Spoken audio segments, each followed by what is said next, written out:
أهلا وسهلا بالجميع. اليوم عندنا الجزء التاسع والأخير من قصة منيرة. تبعوا معايا. قلت لكم في الجزء اللي فات باللي نادى بنتي تزوجت ودارت العرس قبل ما يفيني راجلها دارو، وأنا خفت عليها ونحيت لها كامل ذهبها، خليت لها غير شوية برك. وماما قالت لي وقيلة حياتك راح تتعاود مع نادى.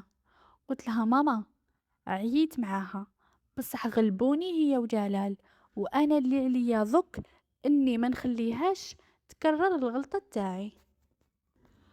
وهكذا جازوا الايام وريان بنتي ولدت وجابت طفل. انعم طفل هو البكر تاعها، عكسي انا اللي بديت بالبنات وكملتها بنات حتى للخر. بصح الحمد لله على النعمة. والطب تطور، يعني شافاته بالإيكوغرافي قبل ما يزيد، وكيما يقولوا فرحنا ودرنا له خاتم ذهب وقورمات. وجلال فرح به بزاف. وعجوزتها تا المونس ملاح قالت لي بلي خليها انا نرفدها، ما تجيش لعندك حتى تبرى. بصح انا قلت لها لا لا بزاف عليك، تقعد يامات لعندك وتجي لعندي. وفعلا قعدت مع عجوزتها 15 يوم من بعد جبتها لعندي. وجات ماما واختي اللي كانت ساكنة قدامنا ومرت خالي ودرنا لها عشاء. وطبعا عرضت شيخي وعجوزتي وضرتي ونادى وعجوزتها. وكانت نادى في هذاك الوقت تتوحم، وقالت لي شحال كرهت عجوزتي، وقيل اللي في كرشي يجي يشبه لها فوتوكوبي. وبدت تضحك. قلت لها درتي كيفي، نهار كرهت باباك حتى جبت سلسابيل فوتوكوبي عليه. بقات تشوف معايا وقالت لي سلسابيل اختي مالا موح وشكون. انا جمت هذه هنا لساني الزلق، يعني غلطت وهدرتها. قالت لي ماما راني سمعت هذاك النهار خالي يهدر معاك ويلوم فيك وطاطا مضروبة، فهمت وما فهمتش وضك تأكدت. قلت لها واش تأكدتي؟ خلاص اللي في راسك ما كاش منه. قالت لي راني سمعت صح، يعني مو حوليد خالي. سكتها وقلت لها لو كان تخرج الهدرة هذه ما تفراش، راني قداه من عام وانا صابرة عليكم ودكا زوجتكم خلاص. وجلال ما نقعدش معاه. هي دارت يدها على خدها. قلت لها وزيد هاد الحكاية راهي حكاية طويلة، وديجا كنتي عايشة معايا وعلى بالك واش دار باباك فيا على جال الطفل.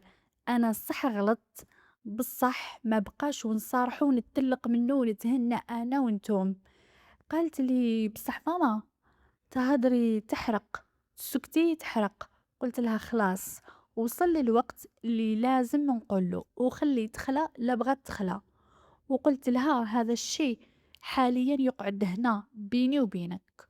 ورحت ندير العشاء، تعشاو وراحوا كامل غير رايان. قلت لها ريحي روحك وانا اللي نقوم لك بالطفل باش ترفدي صحتك، خاطر شيانت من الحمل.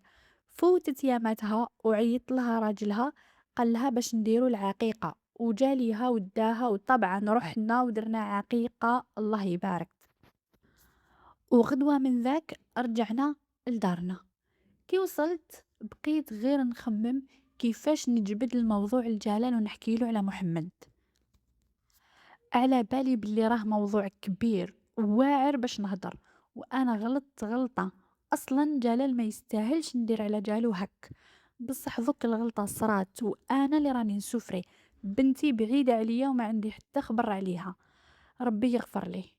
وعن بالي جلال ماهوش رايح يفوتها لي، بصح ذاقت روحي وما رانيش قادرة نزيد نخبي اكثر من هك. بقيت غير نخمم كيفاش نجبد له الموضوع حتى نلقى تليفون يصوني. رحت هزيت لقيتها دليلة مرت سلفي تهدر وتزرب. حرت فيها وش بيها، قالت لي ما سمعتوش ولا واش. قلت لها علاه وش كاين فهميني. قالت لي بلي عجوزتي راهي في السبيطار. قلت لها وش بيها. قالت لي زلقت وطاحت على ظهرها. قلت لها ما على باليش، جلال ما عيطش وانا ما سمعتش، ديجا بالك ما على بالوش. قالت لي المهم أنا راني خبرتك. عيطت لجلال، صح ما كانش عن بالو، جا لعندي ورحنا. قالوا لهم في السبيطار ديوها للبريفي، هنا ما يديروا لها والو، هي وجهها كان صفر وما كانتش قادرة تهدر. راحوا داوها، دارت راديو ورجعوها للدار. طبعا وسلفتي يعني خدت جلال، قلبت الدار على ضرتي وقالت لها بلي انتي سبابها، لو كان ما كثرتيش الماء والرغوة في الارض ما تزلقش. وعرشت لها وضرتي غير ساكتة. انا غاضتني. هذه هي حالة العبد كي يكون بارد الكتاف، الناس كامل يتحاموا فيه. وعجوزتي غير تنازع. كي جا جلال سقسيتو، قال لنا بلي ما راهيش قراف نورمال وما تكسرتش. داروا لنا غير الدراما، دراما كبيرة قاع. انا قلت بالك حنا ذنوب نخرجوا فيها على وش دارت فينا، سي بورصالي طاحت. المهم قعدنا شوية وكل واحد راح لدارو. وجلال وصلنا برك للدار ورجع يقعد مع يمه وما جاش حتى على 3 ايام. جا طول يحوس على كابتو. عرفتها باللي باغي يروح لتونس. قلت له واش ضربت تونس في راسك؟ يخي دوكا راك لاباس عليك، علاه مازالك رايح وجاي وراك تقدر تسوق ببريت؟ قال لي راني رايح نجيب بياسات للطوموبيل. قلت له ايه، الجزائر كامله ما فيهاش بياسات، اشري منا. قال لي ديجا ما تدخليش روحك فيا، وخطر اخرى ما نخبركش كامل. قلت له هذا وش فالح فيه، حياتك كامله فوتها في تونس. قال لي منين نكون ماشي ديري لي مشكل. قلت له انت اللي تجيب في المشاكل لروحك، علاه ما تريحش في دارك كيما نتاجك؟ ديجا نورمال ما تروح دير عمره ولا حجه، راهم عندك احفادك. هز كابتو ومشى. والله غير هو ما يتبدلش، بلي تروحي به وخلاص. هو راح وانا خبطت الباب موراه، وقلت لو كانت الطيحة اللي طاحتها عجوزتي طاحها هو وحكم الفراش، لا تونس لا دزاير. المهم كي راح، حكمت تليفون، عيطت لدليلة سلفتي، حكيت معاها شوية. قلت لها وقتاش تزيدوا تروحوا عند عجوزتي باش نجي معاكم؟ قالت لي في الويكاند باسكو هي تخدم. بعد عيطت لماما، حكيت معاها ورفدت روحي ورحت بت عندها. وعيطت لاختي ومرت خالي وبتنا الليل كامل وحنا نحكيو. من بعد قلت لاختي اعطيني تليفونك يعني البورطابل تاعها نعيط النادا، بالك تجي غدوه ان شاء الله تبات معايا. قالت لي علاه تليفونك وراه؟ قلت لها ملي شريته ونادات تستعمل فيه غير هي، ودوكا زادت زوجت وداتو معاها. قالت لي ماما بعدا راهي خدامة علاش ما تشريش؟ قلت لها ما نعرف عليها. ايا عيطت لها وما طولتش. قالت لي بلي كي تخرج من الخدمة تجي طول لدار مانها. غدوة من ذاك جات طول لعندنا، ريحنا. ومدت لها ماما قندورة من عندها لبستها لأنه كانت بالكرش، مدت لها قندورة عريضة. من بعد سقساتها أختي وقتاش تخلص دارها، قالت باللي راهو يخلص في الكريدي تاع العرس ومازال باش تكمل تفيني دارها. قلت لها وهذا الكريدي ما خلصش حتى لذوك؟ قالت لي قريب. ايا هدرة تجيب هدرة، حتى قالت لي نحتاج ذهبي عندي عرس، خاطر على بالكم بلي انا اللي راني مخبيته لها عندي ومخليت لها غير الخفيف. قالت لها ماما ما تلبسيهش كامل يضربوك بالعين. قالت لا لا، نلبس قدام حباب راجلي، لازم نبين روحي. قالت لها ماما يا طويلة اللسان، خلي عينك تتبرعي به كيما يماك. قالت لها غير هذه اللي ما تصراش. انا شكيت، قلت الدار يكذب عليها باش يسكنها مع يمه ويقول لها نفينيها. بقيت نخمم، وغدوة من ذاك هي بقات تانسيستي باش تديه كامل. ما حبيتش، مديت لها غير اللي تحتاج برك، حتى انها زعفت مني. المهم راحت تخدم وانا واختي خملنا الدار الماما، من بعد كل وحده راحت لدارها.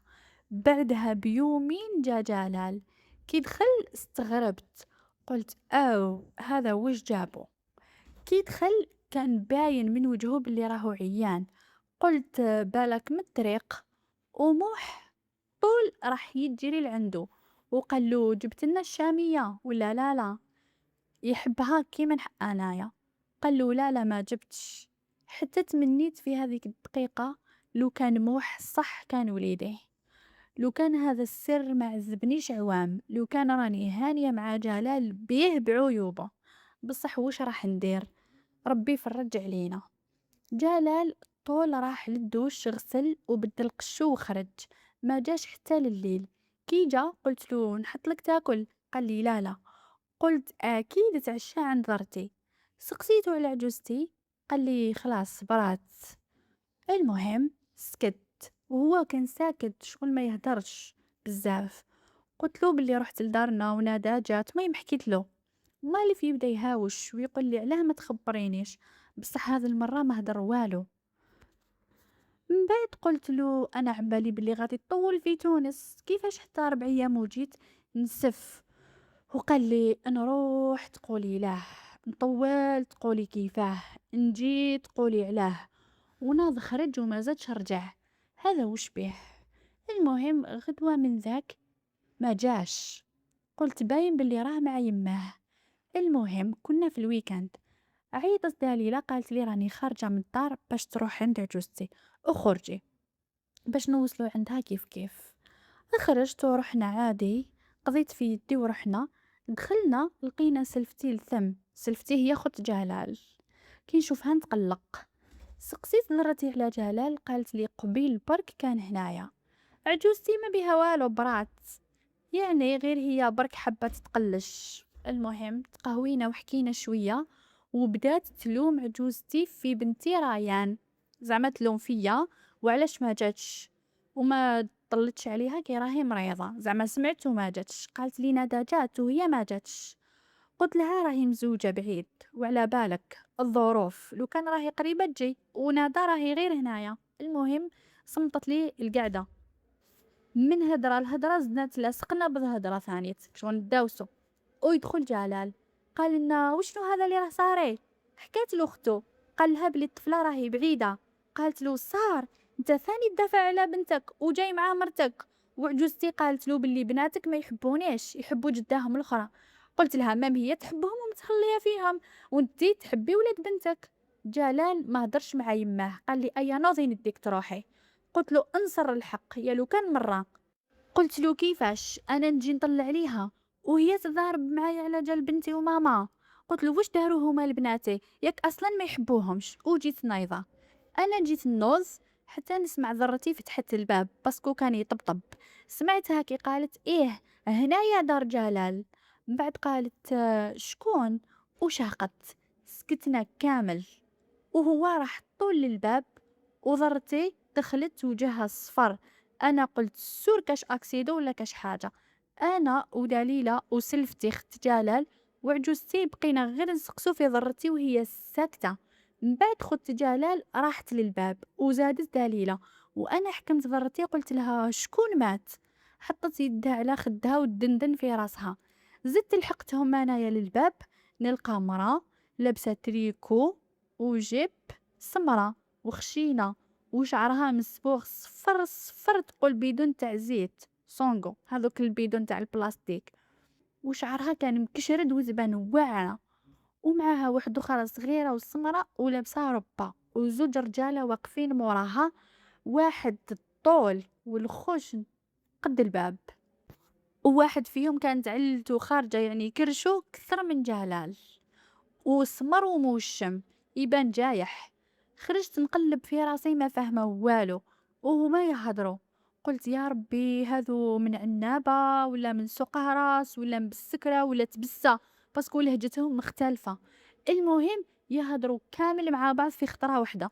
انا بقيت نسمع وما فاهمه والو، بصح علاه جاو الجلال هذو شكونهم واش يحوسوا من عندهم.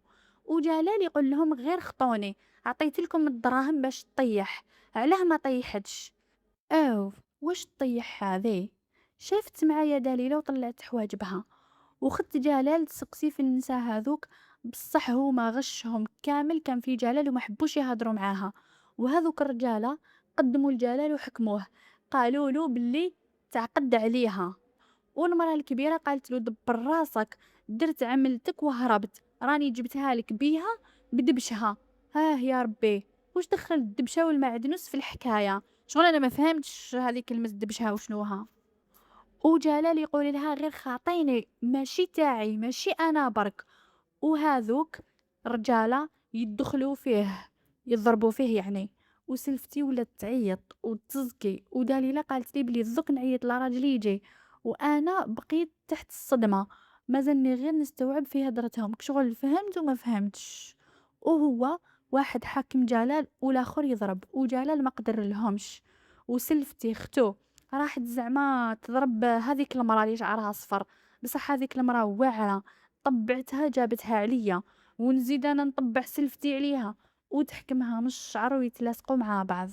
انا خممت ندخل معاهم في المعمعة، بصح ما بقى حتى واحد، بقات غير هذيك الطفلة برك الصغيرة، وكانت تبان بالكرش، يعني شغل كرشها خارجة شوية كيما وحدة شبعانة برك. بصح خفت نباصي باسكو راهي بالحمل، وزيد اللهلا ينوضهم. ماشي سلفتي قبيل برك نوضتها كحلة معايا، هما لا خدي الكشرودة هذه تكسلها مليح. ودليلة راحت تعيط في التليفون، تعيط لراجلها، قعدت ثم، وضرت ديال الخوافة ما زادتش كامل خرجت. انا ذكا واش ندير؟ جلال قطعولو التريك وهو يضربو وهما يضربو، بصح ما قدر لهمش. انا في الاول انخلعت، بصح من بعد قلت خليهم يبردوه. يا اخي قتلاتو غير تونس والجياحة. صراحة هذيك الطفلة، شوف برك ما قدمت ليا، مام انا ما قدمتش ليها. وزيد جلال الحلوف كي شرا الفيلا هذه خير لها بلاصه مليحه، يعني لا جيران يقدروا يوقبوا عليه، لا طريق تفوت من ثم، يعني يتعاركوا براحتهم، واحد ما يشوفهم وواحد ما يسلكهم. بقيت غير نشوف مع هذوك الغوال وهما يضربوا في جلال، من بعد نزيد ندور هكا نشوف مع سلفتي هذيك المراه مرمدتها. ايا قلت ندخل نشوف دليله وش بها علاه طولت. كي جيت ندخل لقيتها تضرب في ضرتي بالكفوف، شغل تخبط فيها بكفوف خفاف باسكو ضرتي تغاشات، وعجوزتي باقيه غير تعيط وتعدد. المهم قلت لدليلة وش بيكم؟ شافت معايا وقالت لي راهي تغاشات، تجيبي لها الماء باش تفطن. رحت جبت لها طاس الماء، رشيت لها شويه على وجهها، ما حبتش تفطن. أيا ونكبو كامل على وجهها. صراحة ماهوش هو الوقت المناسب باش تدوخ. من بعد قلت لدليلة عيطتي لرجلك؟ قالت لي مازال ما عيطتلوش، غير دخلت لقيتها متغاشية. من بعد حكمت تليفونها وعيطت له، قالت له جري خوك راهم يضربوا فيه التوانسة. صار هذو توانسة؟ وانا ساعة وانا نشبه في هضرتهم، نقول معنابة، نقول متبسة. بعد طرت في دليلة، قلت لها يا دليلة اختي، لو كان عرفتهم توانسة، لو كان ما خليتكش تعيطي لراجلك، علاش ما قلتي ليش؟ علاش ما قلتي ليش؟ لو كان خليتيهم يبردوا لي قلبي فيه. صار الفرخه هذه هي اللي بسببها كان حارق طريق تونس وديما في تونس، بصح الشح راهم جاو عنده للجزائر وزادوا كسلوه بطريحه. ونعاود نخرج نروح نطلع على هذوك التوانسه باش نشوف واش دارولو. غير طليت لقيت جلال كامل دم. هنا تخلعت نتاع الصح. مهما يكون راه اب بناتي، مزيان ما جبتهمش معايا وخليتهم في دارنا، لو كان راهم مساكن شبعوا خلعه. اي بقيت نشوف من بعد نشوف هكا التيو كان في الروبيني، زعما هذاك الحلوف غارس الورد ويسقيه بالماء. ايا ونحكمو ونطلق لابريسيو تاع العين قاويه، وندير لهم تيو زعما شغل نرش فيهم هكا بهذيك لابريسيو بالماء. المراه هذيك تقول لي سيبي السباله، وانا نقول لك شغل ما فهمتش واش معناتها هذه الكلمه تاع السباله. وبديت نعيط لدليله، قلت لها عيطي لابوليس. كي سمعوا كلمه لابوليس طلقوه يلهث ومعمر دم. بصح داروا لينا وقالوا باللي خلاص دوك لازم نفريوها عن طريق الدولة، هذو ما يصدهم والو، شوية ويجيو سلافي ومعهم ناس الكارتي غاشي بزاف، باين خبروهم سلافي باش يعاونوهم. ايا حكموا جلال وقالوا له باللي لازم تروح تشتكي بيهم، باسكو هذو ما يخافوش وراهم ناويين يخليوها عليك. والمراه هذيك قالت له حنا اللي نشكيو. ايا وانا ودليلة كي شفنا سلافي لحقوا دخلنا، وخلينا خدت جلال مكسلة طايحة في الارض، حتى دخلها خوها، شعرها نحاته لها الفايف الوفايف، وجهها نفخته لها، وعجوزتي بححت من العياط، وضرتي قاعدة قدامها زعما تسكت فيها. وسلفي كي دخل لختو عاود خرج، وطولوا ما دخلوش للدار. ايا عاود كنت خارجه باش نشوف زعما واش راهم يديروا، لقيت فوضى كبيره، كامل يهضروا ويعرشوا، وهذيك المراه صوتها صادي يعني عالي، وهذوك الرجال ولادها ولا ما نعرف شكون يتهددوا ويقولوا يعقد عليها ولا الحبس، يعني يزيد يتزوج عليا. هذا جلال راح يدير كيما الحاج متولي. دخلت قلت لهم هذو ما راهمش خارجينها للخير، ما راهم خايفين لا من الدولة لا من العباد، راهم يقولوا لازم يعقد عليها. دليلة شافت معايا وشهقت، شفت معاها، قالت لي سعدك يا اختي. قلت لها سكتي برك هذه الثالثة. قالت لي انتي وقيلة ما راكيش فاهمة. قلت لها واش نزيد نفهم فوق هذا الشيء. سكتت وبقات تشوف معايا. وهذوك طولوا وما بان عليهم حتى خبر. قلت لدليلة زيدي عيطي لراجلك. عيطت ما هزش عليها. زدنا تقلقنا كثر وكثر. وعجوزتي تبكي، وخت جلال وجهها ما يشبه لوالو من الضرب اللي داتو. المهم بقينا متحيرين، ما مزرتي كانت تايهة، وانا ما راني عارفة قاع وين راني واش ندير. نروح لولادي ولا نعيط لبناتي يجوا لهنا ولا واش ندير. بقينا هكاك حتى المغرب، حتى جا سلفي راجل دليلة وحده. رحنا ليه كامل وقلنا له وين راه جلال واش درتو. قال لدليلة البسي حجابك نروحوا للدار. ايا. قلت او وش بهذا، على الاقل يفهمنا واش كاين. عجوزتي قالت له فهمني وروح. قال لها كي يجي جلال يفهمكم وراحوا. على بالي باللي حشم، خاطر جلال خلطها نتاع الصح. المهم دليلة قالت لي باللي كاش ما نعرف راني نعيط لك. درت لها براسي ايه، وبقينا مقلقين. ماما مسكينة جات وجابت معاها موح. من القلقة حسبت لها كاش ما صرا لعجوزتي على بيها ما وليتش. كي دخلت لقاتنا باين علينا التوتر وباين بلي صرات لنا كاش حاجة. شغل ماما ما فهمت والو، بقات غير تسقسي، وانا ما لقيت واش نقول لها. طارت فيها عجوزتي وقالت لها لا جيتي تستشفي فينا. ماما بقات حيرة، هذه علاه راهي تقول لي هكذا. قالت لها ماما علاه وش كاين، في وش نستشفى. درت لعجوزتي قلت لها ياه، وليدك يدير غير الديقات وتزيدي تعرشي لماما، نورمالمون تحشمي على الفضايح اللي راكم فيهم. قالت لي ماما فهميني واش صرا. قالت لها اخت جلال واش تحوسي، هايوا لا جايه. ونطير فيها. قلت لها افحالو ذكا غير معانا، قبيله هذيك الصفرة برداتك بطريحه وما قدرتي لهاش، وذكا جايه تفحالي مع ماما اللي ما دارت لكم والو يا الجيعانين. جات تهدر، وقفت في وجهها وقلت لها راهي تبان لي نزيد نشنشفك كيما هي ولا اكثر. قالت لي ماما هضري لي وش كاين.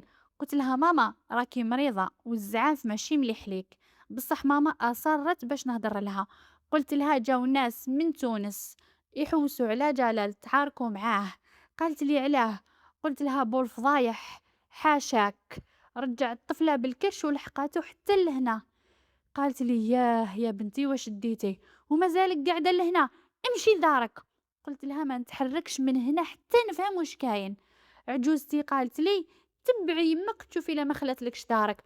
قلت لها سكتي، انتي خلايت الديار اللي شجعتي وليدك يتزوج عليا، هاو الزواج واش دار، ما تسقم ما ندب، بقى يجري من وحده لوحده.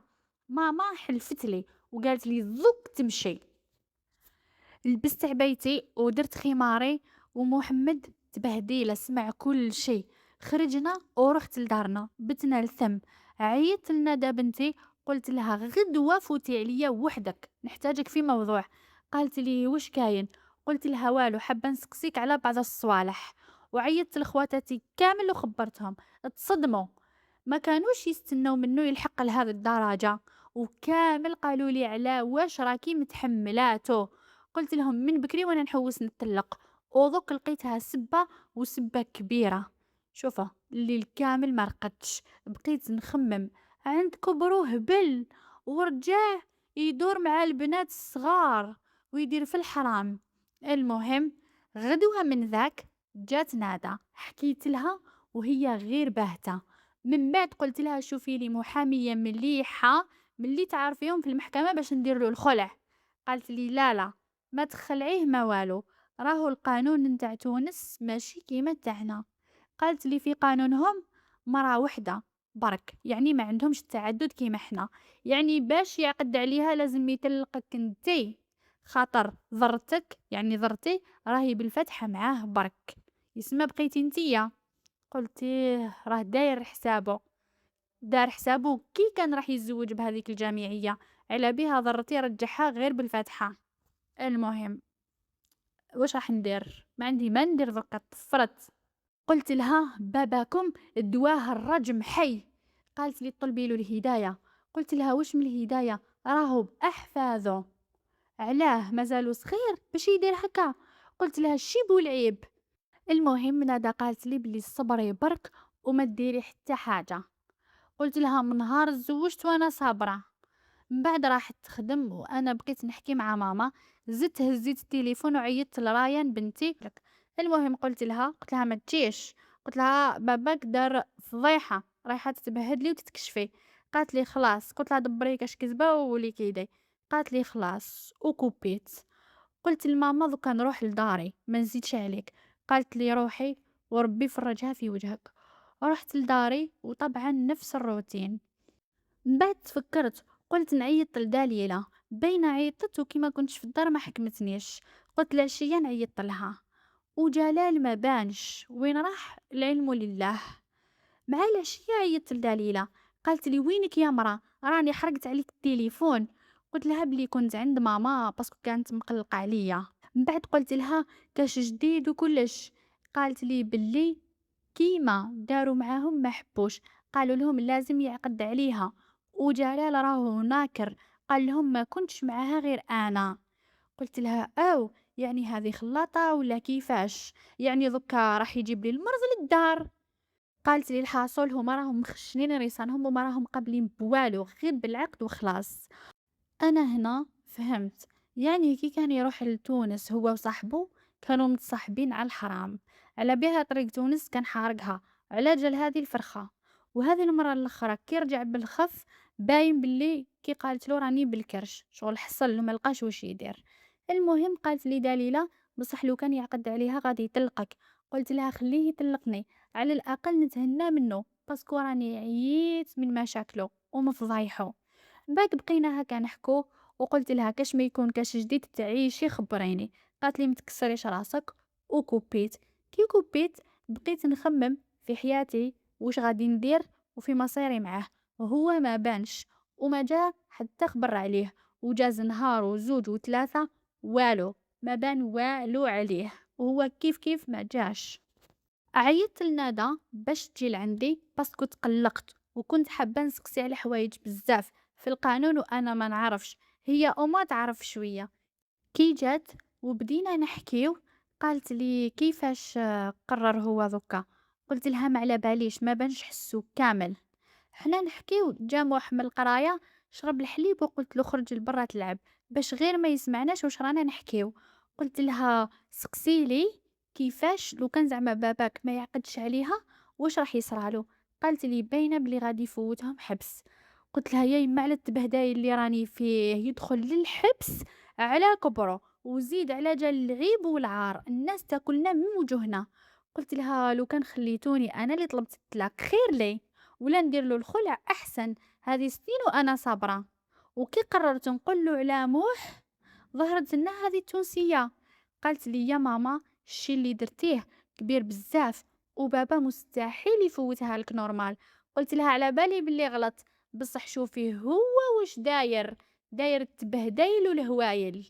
انا بدلت الولاد في بالي كي نربي ولد خالك ونجيب له طفل باباك يتهدن ويولي راجل ويحط بالو مع دارو ونقدر نرجع رزقي. وهنا يدخل الحلوف ويضرب الطابلة. خلعنا. قال لي واش سمعت بدلتي الولاد. انا صح كنت حابه نخبره بصح ما توقعتش يجي على غفله ويعرف بهذه الطريقه. طولت الأحلية لرقبتي وبدا يخنق فيا ويقول لي هضري يا بنت الحرام فهميني واش درتي. نادا بدات تعيط وتحاول فيه باش يطلقني بصح هو جيفني. هو يخنق فيا ويقول لي هضري وانا النفس ما قدرتش نتنفسه ما بالك حتى نهضر. وبدا يضرب لي في راسي في الحيط. حسيت راسي تقسم على زوج. في هذيك اللحظة رجع وحش. نادا حاولت تجبدو ما قدرتلوش. حتى موح مسكين يجبد فيه ويبكي ويقول له بابا اطلق ماما. طبعه جابو طايح وقال له مشي ما راني باباك وهذه ما راهي يمك يا ولد الحرام. هنا انا هبلت. موح ماشي غير ولدي يا اخي يقول لك ولد وما تربيش، وزيد راهو ولد خالي، وباينه يماه شكون وباباه شكون، كيفاش يقول عليه ولد الحرام؟ وانا بنت الحرام. استجمعت قوتي وطبعته. راح هز لي الموس، قال لي اليوم نذبحك. قلت له انت مريض؟ واش درت فيا كامل وصبرت لك وفوتت لك؟ واش درت انا قدام واش درت انت؟ بدا يهدر ويقول لي ندير ونفعل. قلت له ايه، قلت له تفحل غير معايا. وشي هذاك والتبهدايل كامل اللي درتو مع التوانسه وشبعوك مخبط، علاه ما ضربتهمش هما؟ قال لي السكتي يا بنت الحرام. قلت له اخر مره تعاودها، راني بنت عمك اللي لحم كتافك من خيره، انت اللي حرايمي. من نهار فاضت خميرتك وانت تجري مور المحرمات. موح مسكين قاعد يبكي، حضنته هو ونادى مسكينه اللي كانت حاكمه في كرشها وتبكي. قال لي تربي لي ولاد الناس هماله. قلت له انت اللي خليتني ندير هك، شبعت بالبنات، ربي عطاهم لك وانت رفضتهم، وزدت طلقتني علقتني، تزوجت وخليتني، وحكايتك غير نحوست على الوارث، ما خليتليش خيار واحد دوخر، كان لازم عليا ندير هك، انت السبب. وهو يقول لي سكتي، وانا اقول له ما سكتش. سكت سنين وسنين ذوك ما سكتش، وانت غير تزيد فيه بالك، والاخرى كملتها بتونسية قد بناتك، ما تحشمش عند شيبك. نتاجك داروا عمرة والحجة وانت حرقت طريق تونس والنتيجة واش؟ طفلة بالكرش في الحرام. قال لي ماشي مني. قلت له منك ولا ماشي منك؟ واش داك ليها؟ اصلا يقول لك ما تروح للزبل ما ينقبوك الدجاج، نورمالمون ما تروح للنخالة ما ينقبوك الدجاج. قدم ليا ومازال هز الموس في يده. قلت له تزيد خطوة نلم عليك ناس الكارتي ونديرها الصح. راني صبرت لك بزاف، بصح انت مجرد غلطة، غلطة كانت في حياتي وجرتني الغلطة أكبر اللي انت سببها. بعد يقول لي وين راهي بنتي؟ قلت له بنتك؟ قلت له علاه تحوست عليها؟ ياك جبت لك 5 بنات ما حوستش عليهم وهملتهم، لا حنانة لا مصروف، انا اللي كبرتهم واللي تعبت عليهم، وذكا جاي تحوست على بنتك؟ قلت له من نهار خلقوا وهما عايشين معاك في الرعب، والدليل بنتك بالكرش راهي قدامك وما رحمتهاش، وطفل صغير متعلق بيك تضربه، انت اب انت وتزيد تحوس على بنتك. ده يقول لي وين راهي؟ راني نقول لك وين راهي. قلت له راهي في دار خالي في الحفظ والصون، لاباس عليها. قال لي اه يا عيلة الكلاب، تفاهمتوا على راسي، على بيها خالك كهرب منا وداها، على بيها حابة تورثيه بالسيف. قلت له ايه، نرجع رزقي اللي كليته لي هذه السنين، ويا ريت استمتعت به وصرفته على بناتك، بصح انت لا صرفته على بنات الحرام وعلى الخرجات والدخلات. قال لي بنتي ترجعيها ولا نشكي بيك. قلت له مشي، فك روحك برك من التوانسه من بعد شتكي بيا. قال لي ضك تشوفي لا مشكيتش بيك. قلت له فك مشاكلك بركايا. قال لي انتي ماشي تاع عشرة ونطلقك. قلت له كنت صابرة على جال البنات صغار، وباش واحد ما يقول عليا كلمة مطلقة، صبرت لك على الخيانة على الزواج على كلش. قلت له ذكا ما عندي ما ندير بيك، وانا اللي نقول لك طريق السد اللي تدي ما ترد، وانا اللي رايحه ندير لك الخلع ماشي نتايا اللي تطلقني. وذوك ما بقى حتى سبب باش نزيد نصبر معاك. قال لي والله ما تروح لك وغادي نبهدلك مع الناس.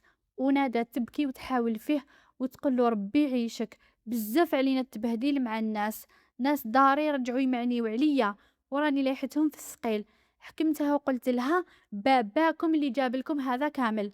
قلت له شفت التبهديل اللي دير فيه، ضحكت علينا الناس. قلت له بصح حط في بالك كي يجي النهار وترجع للزيرو كيما كنت زيرو، لانه اللي يدير الحرام ما يربحش. وذوك خرج من داري قبل ما نلم عليك الناس، خرج. موح يبكي وحاكم فيه، وهذاك يطبع فيه ويقول له خطيني. حكمت موح وقلت له لهذاك الكلب بربي نخرجوا فيك طول وعرض. هو خرج وانا قعدت محضنه نادى وموح اللي كان يبكي ويقول لي صح ما راهوش بابا. هنا طاحوا دموعي وما حبسوش. واش نقول له ذوك الموح كي يفهم كلش ويعرف كلش؟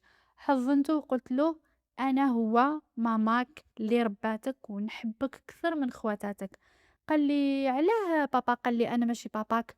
قلت له خليك منو راهو زعفان برك، على بالي ماشي وقت الهدرة هذه، وهذه الهدرة أصلا ما تنقالش بالساهل، وما كنتش حابة نصدمه ونعقده.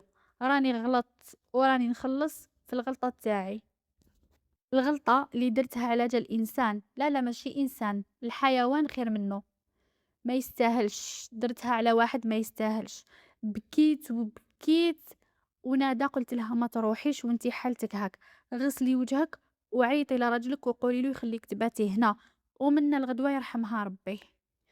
اما محمد قلت له ما تبكيش خاطر ما نحبش نشوف دموعك، وكي نرتاح راني نحكي لوليدي كلش.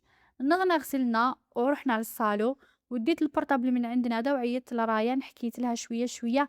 قالت لي هماله غدوه ان شاء الله نجي.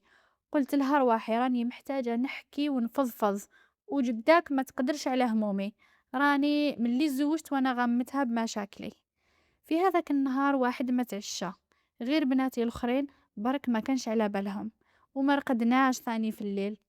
بصح الصبح كي نضت ديسيديت باللي جلال خلاص ما يعاودش يكون في حياتي انا وولادي. فطرنا وقلت لنادى تشوف لي محامية مليحة باش ندير الخلع في اقرب وقت. قلت لها دوك خلاص نورمالمون راني خلعت صافي لونطون، بالك وزيد تقولوا لي تبهديل ولا لازم نتلق. هي في الحقيقة ما كانتش حابة نتلق، بصح سكتت. بعد راحت تخدم ووليداتي الاخرين راحوا يقراو. انا قلت نخبر دليلة، بصح نحكي لها الحكاية تبقى ناقصة، يعني ما نقدرش نقول لها بلي بدلت الولاد وما نقدرش نفرق قلبي. وجلال احتمال يهدر واحتمال لا لا، وحتى ويهدر عندي كلش عادي خليه يهدر.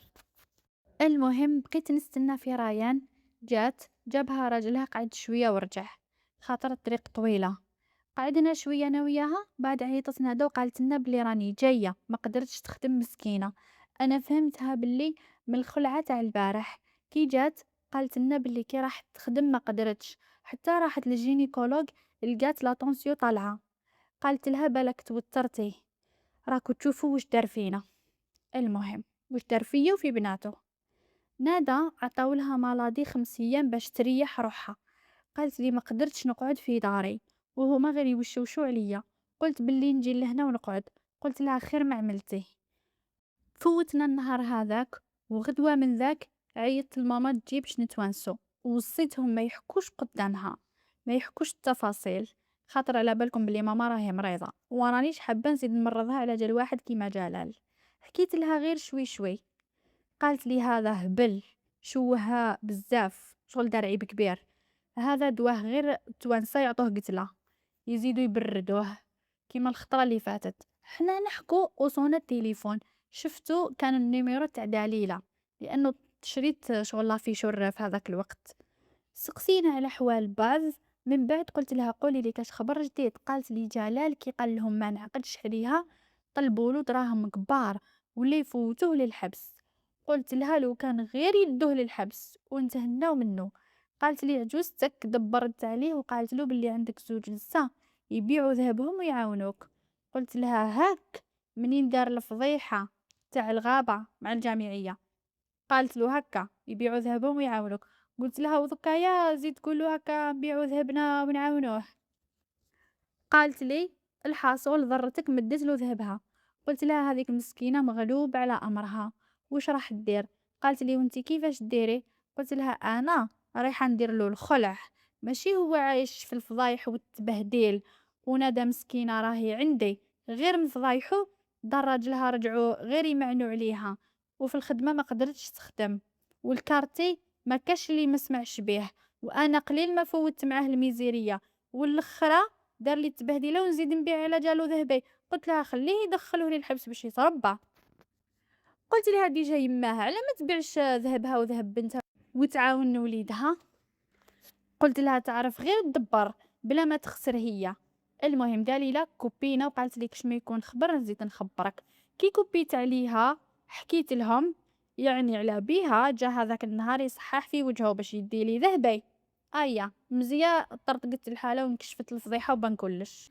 المهم نادا راحت لدارها، جا راجلها داها، وريان كيف كيف راحت لدارها، وبقيت غير انا وبناتي الزوج ومحمد وبنتي اسماء طبعا على بالكم راهي مع ماما، ورجعنا للروتين العادي. ومن قبل ما تروح ندى وصيتها قلت لها دبري لي المحاميه.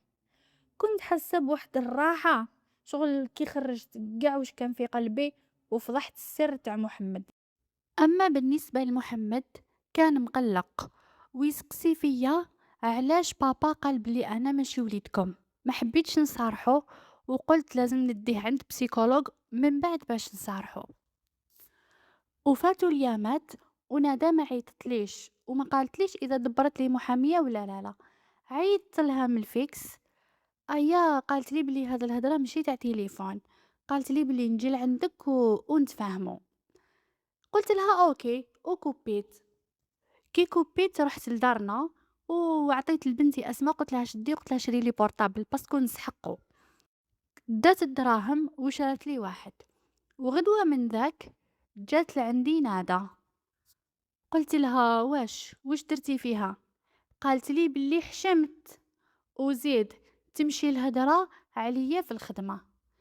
قالت لي ما كفانيش حباب راجلي راهم يهدروا عليا ويزيدوا وين نخدم يهدروا عليا. طرت فيها قلت لها يا وحده العدوه، تخمي على الناس وما خممتيش على يماك. قلت لها بلي ياك باباك مطلقني على جال التونسيه، همالا علاه ماشي انا اللي نطلقو، علاه نخليها في خاطري هذه سنين وانا نستنى فيكم غير وقتاش تكبروا ودوكا كبرتوا وزوجتوا ورجعتي تخممي في ناس راجلك واللي يخدموا معاك. عيطت لرايان قلت لها رواحي تسمعي اختك واش راهي تهدر. قالت لي ماما بزاف عليك، صبرتي غير على جالنا وبابا كبر وما راهوش حاب يتوب والضربه الاخرى وحدها. همالا هذه حياتك، حنا زوجنا وانتي بقيتي تلايمين في المشاكل. قالت لي ما تسمعي لهاش، ديري اللي ريحك. رايان بنتي من بكري رزينه وراتبه، ماشي كيما نادا لسانها طويل ومصلاحجيه كيما باباها. هيا نادى قالت لي باللي انا قلت لك برك انتي اللي كبرتيها. قلت لها خلاص ما رانيش قاصره، من غدوه انا اللي نروح نحوس على محاميه. انا قلت بنتي اللي تعبت عليها وعلى قرايتها خدامه في المحكمه وتشوف لي محاميه مليحه، بصح كي عدتي تخممي غير في روحك من غدوه انا ندبر راسي. هيا سكتت. بعد هكا شويه جابتها لي بالضحكه وقالت لي ماما نتبادلوا بلي بورطابل تاعك جديد ومليح خير من تاعي. قلت لها راكي خدامه بيك براجلك اشري واحد، ما كفاكش هذا ديتيهولي وطمعه في الاخر. قلت لها خرجك كي باباك. تغدات وراحت. نادى طاحت من قلبي. لاش تا بنتي، بصح صبرت عليها هذو السنين كامل وتعاركت مع باباها على قرايتها وجريت عليها باش دخلت تخدم في المحكمة خاطرش بلادنا تاع معارف. في الاخير كي تزوج ترجع تخمم غير في روحها وبس. هي الدنيا. وغدوة من ذاك رحت لعند ماما وحكيت لها، قالت لي بلي روحي مع خالك. عيطت لخالي حكيت معاه وقال لي غدوة الصبح نروحو. وفعلا خالي مسكين بطل خدمته وجا لعندي وداني، وبنتي بنت كرشي ما خممتش فيا. المهم رحنا وتفاهمنا مع المحامية على كل شيء وحكيت لها. قالت لي علاه ما درتيش سيرتافيكا باش نقدروا نديروا زعما الطلاق اللي ضرر. قلت لها بلي ما خممتش فيها وقلت لها راني ما رانيش حابه نطول، راني حابه سمسم نتلق. وجازو يامات والسي جلال جاني للدار، فتحوا له بناتي ومحمد غير شافو راح لعنده، بصح هو عدو ويبقى عدو. طبعه وقال له خطيني. هنا تكسر قلبي، تكسر قلبي انا ماشي غير قلب محمد. حتى بناتي رجعوا يرجفوا. السيد جاي يهدد كي وصلوا البلاغ نتاع المحاميه. قال لي في بالك غادي تخلعيني بالسهل، يا ونشكي بيك ونرشيك في الحبس على العملة اللي عملتيها وبدلتي الولاد. أنا شفت مع موح ومع البنات. بعد قلت له جاي تهدد فيا وانت واش درت نسيت؟ روح شوف واش من الحبس يلمك. قال لي يا تتنازلي لي على كل شيء يا ما رانيش طالقك. قلت له ايه سنين وانت تنهب فيا ومرمتني بيا بولادي ونزيد نتنازل لك. قلت له راح دير واش تحب، اشكي واش راك تستنى؟ قاعد يهدد فيا ويقول لي ندير ونفعل. قلت له روح لا جاي تهدر لي. صراحة في داخلي كنت نرعش بالخوف، بصح قدامه ما حبيتش نبين كامل، وقلت له تخرج من داري ولا نعيط لابوليس. هو خرج وانا طحت على ركايبي نبكي بالصوت، وبناتي ومحمد يبكيو ويسكتوا فيا. هذا اللي صبرت على جالو سنين، هذا اللي قلت جاي النهار ويتوب، هذا اللي ضيعت صغري وصحتي معاه، هذا اللي رزقي ومالي وحالي نهبهم وراح، هذا الحلوف، هذا وهذا وهذا. على قد ما بكيت قلبي رجعت فيه غصة، غصة كبيرة. من بعد نضت عيطت لندى نهضر ونبكي، قلت لها بلي راهو يهدد فيا بلي يشكي بيا كي بدلت الولاد. سقسي لي، قالت لي بلي زعما يديرها. قلت لها راكي تعرفي بلي باباك حلوف ويقدر يديرها، وهي غير تقول لي ايه ايه، راني نسقسي ونخبرك ونطير فيها. قلت لها يا هواه، حتى باش نحكي كي خلق ربي مع بنتي ما نقدرش. كوبيت. زدت عيطت لرايان كيف كيف نفس الشي، كان قدامها راجلها، انا نحكي لها وهي تبدل لي في الهضره. كوبيت عليها ديراكت. زدت تقلقت كثر. هذه حالة اللي يجيب البنات، لو كان عندي طفل، لو كان راه واقف معايا، هما يخمموا غير في رواحهم، وماما مسكينة مريضة وما نقدرش نخبرها. عيطت لاختي الصغيرة، بردت لي خاطري، قالت لي دوك نعيط لك من الفيكس للفيكس ونفهمو مليح خير من البورطابل. حكيت لها على الزريعة الخامجة اللي جبت، يعني على ريان ونادى، ما خلت ما بقات عليهم. قالت لي ها وراجلي قدامي وراني نحكي معاك نورمال، كيفاش راكي في عز الأزمة تاعك ويخلوك. قالت لي هذه اللي صبرتي عليهم. وزدت حكيت لها على العدو الكبير اللي هو جلال. قالت لي شوفي انتي تعرفي عقليته اذا يديرها ولا لا لا. قلت لها هو ممكن يديرها ممكن لا لا. قالت لي ما نظنش، راهو غير يهدد فيك باش يديلك رزقك، هو هذا واش همه، ينهبك ويسرقك كيما في الاول وكثر. اما باش يشكي بيك ما نظنش، لانه فضايحو بزاف، وزيد موح راه مسجل باسمه واجراءات كبيره وفضايح، راهو غير يخوف فيك. هكا قالت لي زعما باش تتنازلي له. قالت لي وزيدي سقسي، وقالت لي بناتك ما تزيديش تعيطي لهم راهم انانيات. المهم حكيت معاها وفرغت قلبي وحسيت بالراحه. وغدوة من ذاك رحت لدار خالي وديت ماما معايا، وحكيت لهم، يعني حكيت لهم كيفاش بدلت الولاد. تصدموا، خالي ومرتو شغل نخلعوا. وقال لي خالي علاه درتي هكذا، ولام ماما، قال لها يا اختي انتي الكبيره، نورمالمون انتي اللي تعقليهم في هذاك الوقت. وزاد دار ليا، قال لي علاه عليك، راكي غضبتي ربي، لو كان رضيتي بالشي اللي عطاهولك، لو كان ذكا راكي هانيه من الجهه هذه. من بعد قال لي على بيا خويا هز روحه وهج، وقاطعنا كامل. ماما قالت له بلي راني ندمت ندامة كبيرة، وقبل ما تديرها راني نصحتها، بصح هي ما سمعت ليش. قلت له خالي الله غالب، الشي اللي فات عليا ما راهوش قليل، هو اللي خلاني ندير هكا وراني ندمانة وراني نخلص في واش درت. قال لي يا بنتي ما تروحي للمحامية تفضحي أسرارك ما والو، خليني نجيب جلال ونتفاهم معاه، هو إنسان طماع، والدليل هددك ويحوس على رزقك، وعلى بالي بيه بلي ما يروحش يشكي، لأنه راهو يحوس غير على الدراهم وما يشكي هو ثان خاسر. قلت له إن شاء الله نوصلوا للحل. قلت له ربي يعيشك، قل لي برك وين راه خالي وش من الولاية. سكت وقال لي بلي راهو حلفني ما نهدرش. قلت له راني مكوية على بنتي. سكت. من بعد قال لي راهم في الصحراء. قلت له في الصحراء وكيفاش، راه خدام ولا لا لا. قال لي ما نعرف، راهو يعيط غير في المناسبات ومن الطاكسيفون برك وما يطولش. ندمت، واش داني، لو كان ما زدتش اصلا الاولاد، لو كان رضيت بخمس بنات، لو كان راني لاباس. وضك بنتي ودار خالي في الصحراء، الجو خاطي جونا، ويادرا راهو يقدر يخدم ولا لا لا. اسئله بزاف في راسي، بصح بعد واش، بعد ما درتها انا بيدي وراني نخلص بيا بولادي. مرت خالي بقات مستعجبه فينا وفي واش درنا. وعلاه مرت خالي الاخر قبلت ودارت هك، قالت لي على بيها مسكينة تلقها. قلت لها أنا سببها، غرني الشيطان لعنة الله عليه وربي سامحني. رحنا من عندهم وندامة تاكل فيا أنا وماما. من بعد هي راحت لدارها وأنا رحت لداري، فاتوا يومين وعيط لي خالي قال لي رانا جايين انا وجلال باش نتفاهموا.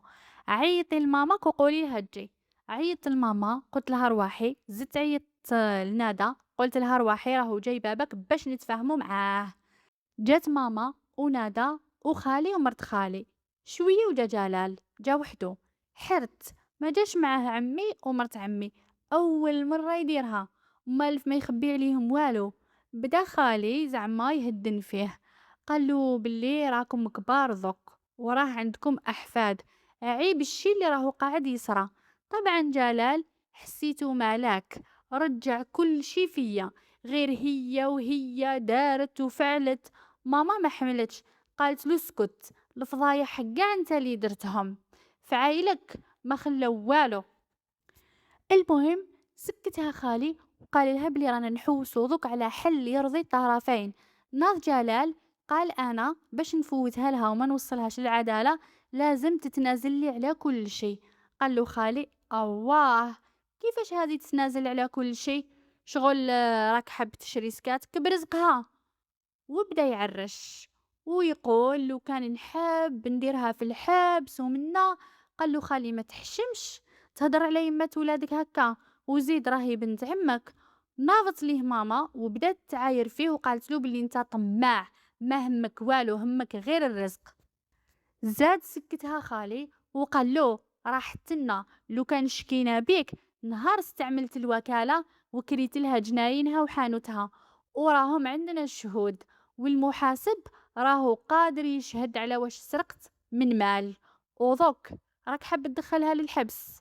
يا واقيلا راك حاسبنا ما نعرفوش القانون ولا واش. وزيد تنطق نادا وقالت له بابا كي يكون الشاهد عنده الدليل يعني ما فيهاش، لازم تدير غرامة والتعويض وتزيد الحبس. شاف معاها وقال لها أيوة بنتي ورجعت تخوفني. قالت له أنا هدرت لك القانون برك واش يقول. وقالت له من جهة تسجيل حتى انت تروح فيها، يعني محمد راه مسجل باسمه. قالت له خاطر رحت وسجلته بيدك وبقناعتك، وباش تثبت باللي ما راهوش ولدك لازم إجراءات كبيرة وطويلة وفضايح في العام والخاص، ولازم دي ان ايه، يعني على بالكم اختبار الأبوة. وطبعا جلال اصلا مع التونسية طلبوا منه دي ان ايه، يعني راه في الفضايح ويزيد هذا الفضيحة، يعني يدير دي ان ايه زوج خطرات. بقى غير يشوف وزعفان ومقلق من بنته، وحنا كليناه بالهضرة، خالي يهدر انا نهدر وماما تهدر وندى تهدر. في الاخير قال لي خالي هذا رزقك انتي واش قلتي؟ قلت له انا ما عندي والو من فوق البولاي تاع الدجاج اللي كتبه لي باسمي، بصح جامي استفدت منه، بالعكس هو اللي راه يدي في دراهمه، وزيد حبابو راهم متمتعين به، ما لا نتنازل عليه ما راني رابحه منه والو. ماشي معناتها خفت منك ولا، بصح باش نقطع اي حاجه تربطني بك هاك قلت له. ناضي يعرش ويقول لي ما كاش، لازم تتنازلي على الجناين والحانوت. قال له خالي اذهب منا نار جهنم تاكلك، انت صفة الرجولة ما فيكش، ما تحشمش، وولادك باش يعيشوا وهذه المخلوقة بواش تعيش.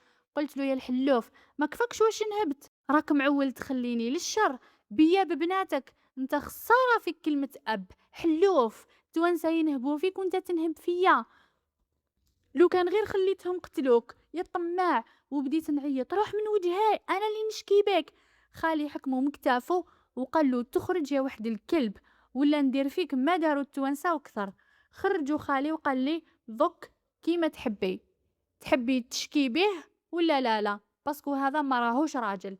درت لنادا قلت لها سمعتيه، هذا اللي حملته سنين على جالكم، ما هموش كيكتب محمد باسمه، يهمو غير المال والرزق ويلقاها واجدة. قلت لها ذوك لو كان بقيتي تقولي لي الناس وحبة براجلي انسي اذا عندك يماك. قالت لي خلاص انا نفريها لك، بقيت نغلي انا مع من كنت مزوجة. قال لي خالي ما تقلقيش هو بذاته ما راهوش حاب يشكي ويخبر الناس، والدليل ما خبرش باباه ويماه. قلت له والحل يا خالي راني كرهت روحي معاه. قال لي ديري الخلع وما تدوريش موراك خلاص. المهم بعد هذا الشيء اللي صرا كامل، نادا حكت مع المحامية اللي كنت موكلتها وزادت وصات على القضية خاطر كلش بالمعرفة. فاتت القضية ودرت له الخلع، والبولاي تاع الدجاج تنازلت عليه بإرادتي، لأنه هو اللي واقف عليه ويدي في دراهمه، وباش نقطع أي حاجة بيني وبينه. ونهار درت له الخلع كانت بداية جديدة لنهاية حياتي معاه. تحررت منه، من الطمع تاعو، من التفرعين تاعو، من الغدر والخيانة تاعو، وأخيرا رجعت حرة نفسي وبناتي ومحمد برك. وهنا قررت بلي لازم نروح للصحراء لعند خالي ونشوف بنتي. وصيت خالي وقلت له ربي يعطيك ما تتمنى. كي عيط لك خالي احكي له وقل له واش صرا، وقل له بلي راني حابه نشوف بنتي. قال لي ان شاء الله. بقيت نستنى وقتاش يعيط والو. منين نسقسي يقول لي ما عيطش. قرب رمضان وفرحت، ماشي غير على جال رمضان، فرحت لانه العيد وخالي باين يعيط في العيد، وعيط صح في العيد. وحكى مع خالي وقال له سنين يا خويا ذوك الحكاية فاتت وفرات، علاش ما ترجعش؟ ما حبش. قال له خلاص ما بقيتش نرجع. كي حكالي خالي حسيت بالذنب، الذنب اللي درتو انا وراني نسوفري من فعايلي. حاولت خالي وقلت له نمشي نروحو وين يسكن ونحوسو عليه. قال لي كي ندي كونجي نروحو. بصح ماشي دوكا، استنيت وفات شهر وشهرين وثلاثة حتى وصل الصيف ورانا في العطلة. زدت حاولتو، قال لي اليامات هذو ندي كونجي ونروحو. فرحت بزاف، واخيرا راح نشوف بنتي وهما يشوفوا وليدهم، وباش نفرو القضية وكل واحد يتسجل باسم الاب تاعو. المهم الحق النهار اللي نروحو فيه عيطت لندى ولختي يقعدوا مع الذراري ورحنا. وكانت طريق طويلة والسخانة. ديت معايا محمد برك، وفي كل بلاصة نشرو الماء ومع السخانة وكلش بكرنا الصباح. وصلنا غير بالسيف، وصلنا مع العشية كامل. خالي يعرف البلاصة اللي يسكن فيها بصح ما يعرفش الدار. سقسينا بالسيف باش وصلنا ليها. خالي هبط وحنا بقينا في الطوموبيل هذيك. رجلينا ما وليناش نحسو بيهم تا المقعدنا بزاف والطريق طويلة. طريق طويلة وكل من بعدو لا شجرة لا حجرة، مدينة صحراوية قاحلة. طبطب خالي شوية وتفتح الباب. فتح له خالي، ايه خالي هو اللي فتح. فرحت، تلاقاه ويحضن فيه. زدنا هبطنا احنا.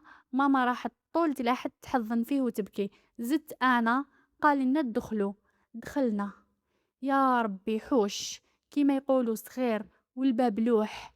ومن بعد بيت دخلنا فيها تغمينا من السخانة، وفيها 3 مطارح في الأرض وزربية. قعدنا مع مرت خالي، ما أمنتش مسكينة كي شافتنا، ترتقت بالبكا، تحضن وتعاود فينا. وبقى خالي يشوف مع موح.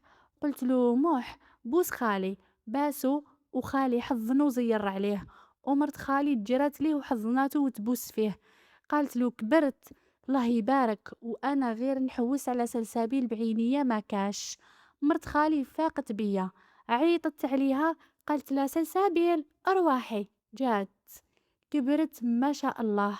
هي بقات تشوف انا طول حضنتها وهي باقيه باهته. خالي قال لنا كيفاش حتى جيتو؟ قال له خالي الاخر يا اخي قلت لك كاش نهار نجيو. قال له استنيتكم هذه شهور ما جيتوش. قال له خالي كنت نستنى برك في الكونجي. رحب بينا وعينيه غير مع موح. وموح كنت ديته من قبل يا اخي، قلت لكم بلي حنديه عند طبيبه نفسيه. فوت معاها جلسات، وكانت يوم السبت والثلاثاء والخميس. في الاول جاتو صعيبه وما تقبلهاش، بصح مع الوقت رجع متشوق يشوف شكون امه وابوه الحقيقيين. يعني في الاول كانت اسئله تدور في راسه بزاف، بصح مع الطبيبه النفسيه كل شي فات على خير. مع اننا ما قلنالوش السبب الحقيقي، غير انه انا حبيت نربي طفل وديته لعندي، ومرت خالي حبت تربي طفله وداتها فقط. ما حكيناش السبب. المهم قدرنا نتخطاو الحكايه. شفت مع خالي شغل كان يبان حشمان. راح للكوزينه وش من الكوزينه، وعيط على مرتو اللي شيانت صح. راحوا، قلت لماما نسينا واش قضينا. حتى خالي قال لي جينا معاه نسيتو، لازم انا وهو نشوفو وين نباتو. خرج خالي دخل القضيان اللي جبنا لهم من كل خير، يعني أي حاجة قدرنا نشريوها من ولايتنا وما تفسدش في السخانة والطريق، واللي شرينا له من ثماك ثاني طبعا. خالي رجع يهاوش ويقول لنا علاش جبتو هذا كامل.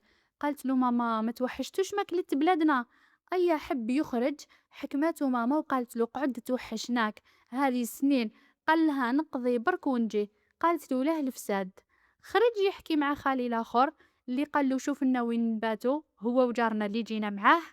وانا ومرت خالي رحنا للكوزينه، ماشي كوزينة، فيها ميترة وكلاجة ضيقة وما فيها والو، لا بوطاجي لا عين لا والو، حتى الأرض تاع السيمان فقط، ما كاين والو والسخانة. قالت لها ماما ما ديري والو، اقلي لنا كاش حاجة خفيفة برك، ولا خلي خالك يشري لنا من برا. ما حبتش، وانا وماما كنا تعبانين من الطريق، رحنا للبيت وتكسلنا ما قدرناش نقعدوا معاها في السخانة هذيك تاع الكوزينة. هي مسكينة دارت العشاء وحطت لنا في البيت، ما قدرناش ناكلو ولينا نسيلو بالعرق. خرجنا للحوش، الدنيا قاع رمل. قلنا لها مدينا برك نشربو الماء بارد. زادو جاو خوالي اتعشاو، وجارنا هذاك حشم تعشى في البيس تاعو برك. ومع التعب تاع الطريق رقدنا في هذيك السخانة، رقدنا برا وكنا خايفين من العقارب، يعني يقرصوهم ولا. وخالي يضحك علينا قال لنا ما تخافوش ما كاش. الصباح نضنا على الصباح، فطرنا وانا نشوف الميزيرية اللي راهم عايشين فيها من تحت راس جلال. خالي عنده زوج بيوت ضيقين وثلث ولاد وحوش، ميزيرية كحلة والسخانة جو الصحراء صعيب.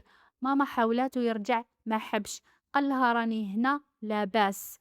انطق خالي الاخر قال له كاين اجراءات لازم نديروها باش ترجعوا الولاد كل واحد في اسمه. شاف معايا خالي وتنهد وقال ربي ورحمته. حسيتو حب يهدر حوايج بزاف بصح ما لقاش كيفاش. من بعد قال له وليدو الكبير خرج لبرا وخرج معاك موح وسلسابيل. على بالي بلي قال له هكا باسكو ما قدرش يحكي، يتسمى قال لهم خرجوا لبرا باش يحكي على راحته. كي خرجوا دار ليا وقال لي علاه عليك يا بنتي، راكي درتي ورجعتي للنقطة الأولى، ماشي لو كان خليتي كل شي على ربي خير. انا ترتقت بالبكا وقلت له بلي راني خلصتها غالية ومازالني نخلص، وبديت نحكي ونبكي وقلت له بلي راني ندمانة بصح الله غالب، ذوك الغلطة صرات واسمح لي بزاف انت ومرتك، وراني مستعدة لأي حاجة تقولها لي، المهم رجع يا خالي. هذه ما راهيش بلاصة تعيشوا فيها، السخانة وراكم وحدكم ما كاين والو.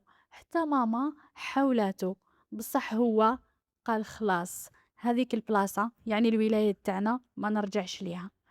قال له خالي الاخر بصح لازم تجوا اليامات هذو، واذا حبيتو ارواحوا معانا، راهي كاينه بلاصه منها تبدلوا الجو، منها نبداو الاجراءات، يعني الاجراءات باش نسجلوا كل واحد على اسم باباه الحقيقي. بقى ساكت، وماما قالت له يا خويا اذا تحب ربي رانا جيناك من بلاصه بعيده ما تردناش.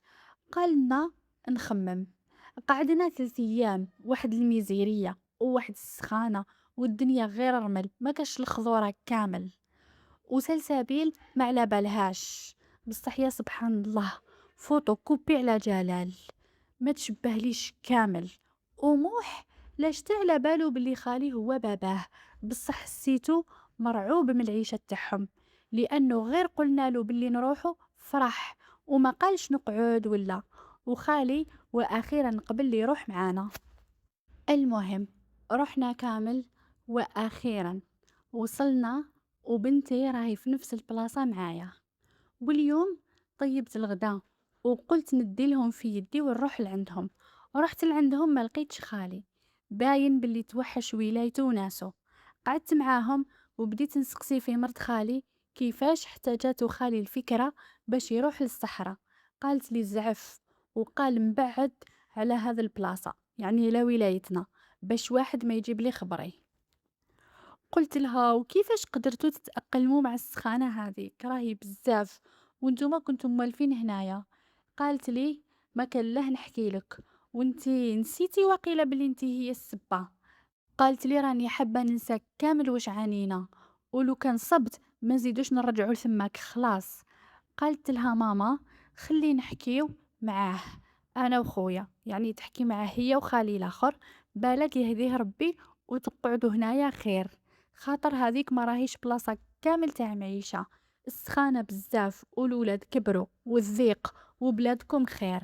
من بعد قلت لها انايا سامحيني، انا اللي درتها وراني ندمانه ندامه كبيره، ولو كان يرجع بيا الزمان ما نعاودهاش وما نخممش كامل فيها. الله غالب جابها الشيطان وحال الصغر والعقل ما كاش. مرت خالي قالت لي ضك سرات والندامة ما تنفع في والو. سلسابيل كانت تدور قدامي وانا غير نخزر معاها، تمنيت لو كان ما بدلتهاش، لو كان راهي معايا في داري وموح راه مع والديه هنايا، والشي هذا كامل ما صراش. شوية وجا خالي، حطينا نتغداو مع بعض ونحكيو، بصح ماركيت خالي ما عادش يحكي معايا كيما قبل، شغل حتى كي نهضر معاه ما يخزرش فيا، وعنده الحق، الشي اللي فات عليه ما راهوش قليل. قعدت شوية ورحت لداري، عيطت لندى، قلت لها واش هما الإجراءات اللي لازم نبداو فيهم مادام خالي راه هنايا. قالت لي نسقسي ونرجع لك. وزدت عيطت لخالي باش يهدر مع جلال، قال لي من بعد نروح ليه. في الليل عيط لي خالي، قال لي هذاك الطماع راهو رفض باش يرجع سلسابيل على اسمه، وراه يحوس على رزقك. قال له خيره تعطوني الدراهم ولا الحانوت باش يقبل يكتب سلسبيل باسمه ويرجع موح، زعما موح يكتبو باسم باباه. ايه استولى على كلش، ودكا مازال طامح. قلت له الخالي والحل، قال لي يا تمديلو يا تخليهم وتصارحيهم. طبعا هذا خالي اللي كنت نحكي معاه ماشي بابا محمد. المهم جالا العدو والطمع عمالو عينيه، وأنا خليتها عليا وخليتها على ولادي. زدت عيطت لندى، حكيت لها على باباها وش راهو طالب. قالت لي يا ماما تاخذي برايي خليك من الجري، خاطر كاين جري كبير والتبهدايل الكثر، وبابا راكي تشوفي وش راه طالب، هماله احكمي رزقك ليك وخلاص. وحاولوا سلسابيل اختي تدوها البسيكولوج كيما محمد باش تتخطى المرحله هذه. ما لقيتش وش نهضر. المهم من حاجة صغيرة رجعنا في حاجة كبيرة، وهذه كامل اللي تهبل على راجل ماشي صالح يديها للهاوية كيما درت أنا. ردوا بالكم ديروا واش درت مهما كان، راهي قصتي للعبرة. غدوة من ذاك عاودت رجعت لعند ماما وحكيت مع مرت خالي باش ندو سلسابيل عند طبيبة نفسية. قالت لي إيه لازم، وراني خايفة من ردة فعلها كيفاش تكون. ديناها ودخلت أنا الأولى حكيت مع الطبيبة، وزادت مرت خالي، ومن بعد دخلت سلسابيل وحدها وطولت شوية. أنا كنت خايفة ونرجف، يعني ضكي تحكي معها طبيبة كيفاش راح يصرالها، هي صح الجلسة الأولى ما رايحاش تحكي لها، بصح لازم تمهد لها. وقالت لنا الطبيبة اللي غادي دير لها جلسات كيما محمد وأكثر، لأنه موح شخصيته قوية، وزيد هو كان حاضر وشاف وسمع، ماشي كيما سلسبيل كانت بعيدة وما على بالها بوالو. أيا رحنا من عند الطبيبة، وخالي زدت حكيت معاه وقلت له كيفاش الحل ذك، لأنه خالي الآخر جا من الصحراء على أساس نسجلوا الولاد، ذك كيفاش كي نقولوا له بلي ما نسجلوهمش، وهو عقليته صعيبة ومتحسس بزاف من القضية هذه. خالي يعني اللي ربى سلسبيل كي سمع، ويا ريت ما قلنالوش، قالنا ما عندي ما نقعد ندير هنايا همالة، لازم نرجع. وإحنا كنا ما زلنا مع الجلسات، الجلسات تاع الطبيبة النفسية مع سلسابيل. حاولته ماما وأنا ثاني قلنا له برك نكملوا العلاج النفسي ومن بعد ساهل. سلسابيل كي خبرتها الطبيبة فرحت، ماشي خاطر أنا يماها، لا لا فرحت خاطر عجبتها البلاصة وعجبتها المعيشة هنا خير، مع أنها في الأول تخلطت لها، بصح فرحت. وخالي فسدها في الأخير، قال ما نزيدش نقعد لازم نرجع. قلت له خالي خلي سلسبيل على الأقل تفوت معانا الفاكونس وربي ورحمته، هو ما حبش، قال لي خيري يا ندي موح ونخلي لك سلسبيل يا نرجع بسلسبيل، يعني خيرني خيارين في زوج صعب عليا. قلت له خليهم في زوج، ما حبش، وانا اصلا ما نقدرش بلا موح، راهو قطعه مني. قال لي لو كان بالك من الاول ما درتيناش الخلطه هذه كامل. قال لي سلسبيل راهي بنتي في الاوراق وربيتها وما نقدرش نخليها لك. هي ما حبتش تروح معاه، بصح هو اصر عليها. حتى مرت خالي تبكي وتحاول فيه باش يقعدوا، وهو في فمه غير كلمة نرجعوا. وفعلا راحوا وخلوني نبكي ونتحسر على عملتي اللي ما ربحت منها والو. هما راحوا وخلونا في ستراس عظيم بعد ما شفنا الميزيرية اللي كانوا عايشين فيها. وزيد بنتي ذك راهي عارفة شكون والديها، زدت صعبتها عليها وخليتها. مرت خالي قبل ما تروح حاولتها باش تدي معاها الدراهم، ما حبتش. قلت لها هذا حق بنتي، راني قسمت لهم كامل حقهم. المهم راحوا. صح أنا غلطت وخلطتها، بصح خالي علاه مازال هز لي في قلبه الحقد. ياك راني خلصتها غالية، واش يزيدني ربي من فوق هك؟ على الأقل كان يقعد هنا يلقى خدمة ويكون هو قريب لوليدو، أنا قريبة لبنتي. حتى الجو هنا خير من سم، وكانوا مولفين بالجو تاع هنا، وأصلا الصحراء ما راهيش تاع معيشة. قلت لماما لازم نرجعوا نروحوا كل خطرة نطلعوا فيه، منها يشوف موح وحنا نشوفوا سلسابيل. موح مازال مكمل مع الجلسات تاع الطبيبة النفسية، ما رانيش حباتو يتعقد. يا مات مور هذا الضربة وزيدت نادا وجابت الله يبارك طفل. رحنا نباركوا لها انا وماما وفرحنا بالطفل اكثر منها، لانه انا ظنيتي كامل بنات. على الاقل نادا وريان ما خرجوش كيما انا. كسيناه وشرينا له قرمات ذهب وماما خاتم ذهب، ودينا فخذ اللحم. في هذاك الوقت الدنيا كانت رخيصة ماشي كيما ذكا. راجلها مشحاح قال لها ما عنديش باش ندير العقيقة. طبعا كان معول عليها هي، وفعلا نادا راهي تعاود في الغلطة تاعي. من شهريتها دارت العقيقة وعرضت حباب راجلها وحبابنا كل شي عليها. هو ما خسر حتى دورو، وطبعا مازالها ساكنة في دار عجوزتها، مازال ما كمللهاش دارها. طامع هي تعاونو باش يكمل لها. حتى ريان جات ودارت لها كادو كبير، وجلال ما زادش دار جهتنا كامل، وهذا أفضل شي لينا اللي ما يشوفش وجهه خير. وقبل ما تخلص العطلة زدنا رحنا للصحراء لعند خالي وقعدنا يومين، ودينا معانا القضيان وكسيت بنتي وديت المصروف. بصح سلسابيل كي وصلنا لقيناها ماشي حابة دور جهتنا كامل. حبيت نحكي معاها ما حبتش، وخالي ما عجبوش الحال كي رحنا. قال لي جيتي تكحليها عميتيها كي عويدك، راكي حيرتيها هي وحيرتينا معاها. كان ما على بالهاش وكانت راضية بعيشتها، وذك راهي رافضة البلاصة ومقلقة. قلت له يا خالي انت ما حبيتش تخليها تبقى معانا وتكمل الجلسات تاع العلاج تاعها مع الطبيبة النفسية؟ غير بدينا لها في العلاج قلت نروح. قال لي هذه بنتي، وين نروح تروح معايا، علاه نخليها لك؟ لو كان بالك فيها من الاول ما تبدليهاش. عجزني ما لقيتش واش نقول له. قلت له معليش اسمح لي، بصح طلقها لي نرجعها معايا ونكمل لها العلاج حتى تتحسن نفسيتها. قال لي ما كاش، تقعد هنا. وكأني حرقت الجوامع. يا أخي غلط واستعرفت وخلصتها غالية. واش تحبوا من فوق هك؟ صراحة خالي زاد فيها بزاف. مديت لمرت خالي الدراهم، قلت لها تحكميهم بالسيف عليك، وحاولي تقولي له بعد التخشوخة ولا التريدة ولا دبري راسك. وقلت لها النمروية تاع الفيكس والبورتابل هاوليك، أي حاجة تكون خبريني. موح كان يتعامل معاهم نورمال عكس سلسبيل، وكي كنا مروحين حضنتها طبعتني وراحت. شفت مع خالي وقلت له خليها تروح معانا. قال لي انا قلت كلمتي وما نعاودهاش. المهم رجعنا ووصلنا كيما العادة للدار تعبانين ميتين. ماما قالت لي بلي بنتك ما تلوميهاش، نكراتك خاطر شافت المعيشة لهنا وعجبتها. قلت لها غادي نبقى مور خالي حتى يرجعوا لهنا ولا يعطيها لي. قالت لي خالك راسو يابس، ما ظنيتش يجي وغير نسى يمدها لك. وفاتوا الايام والشهور وسمعت بلي عجوزتي مرضت وراهي في حالة. قالت لي ماما مهما يكون راهي مرت عمك، لازم نروحو نطلعو عليها. رحنا انا وماما ونادا، وديت معايا غير بنتي وحدة برك. لقيناها حاكمة الفراش، بصح لسانها مازالو يلعلع. نادا خارجة ليها، لقيت معاها بنتها الثم وضرتي. سقسيتها على حوالها، قالت لي جيتي تستشفاي. قلت لها وش بك، علاش المرض يستشفاو فيه الناس؟ وبنتها سكتتها، قالت لها ماما وصاك الطبيب وقال لك ما تقلقيش روحك، خاطر لو كان تقلقي تزيد تطلع لك لا طونسيون.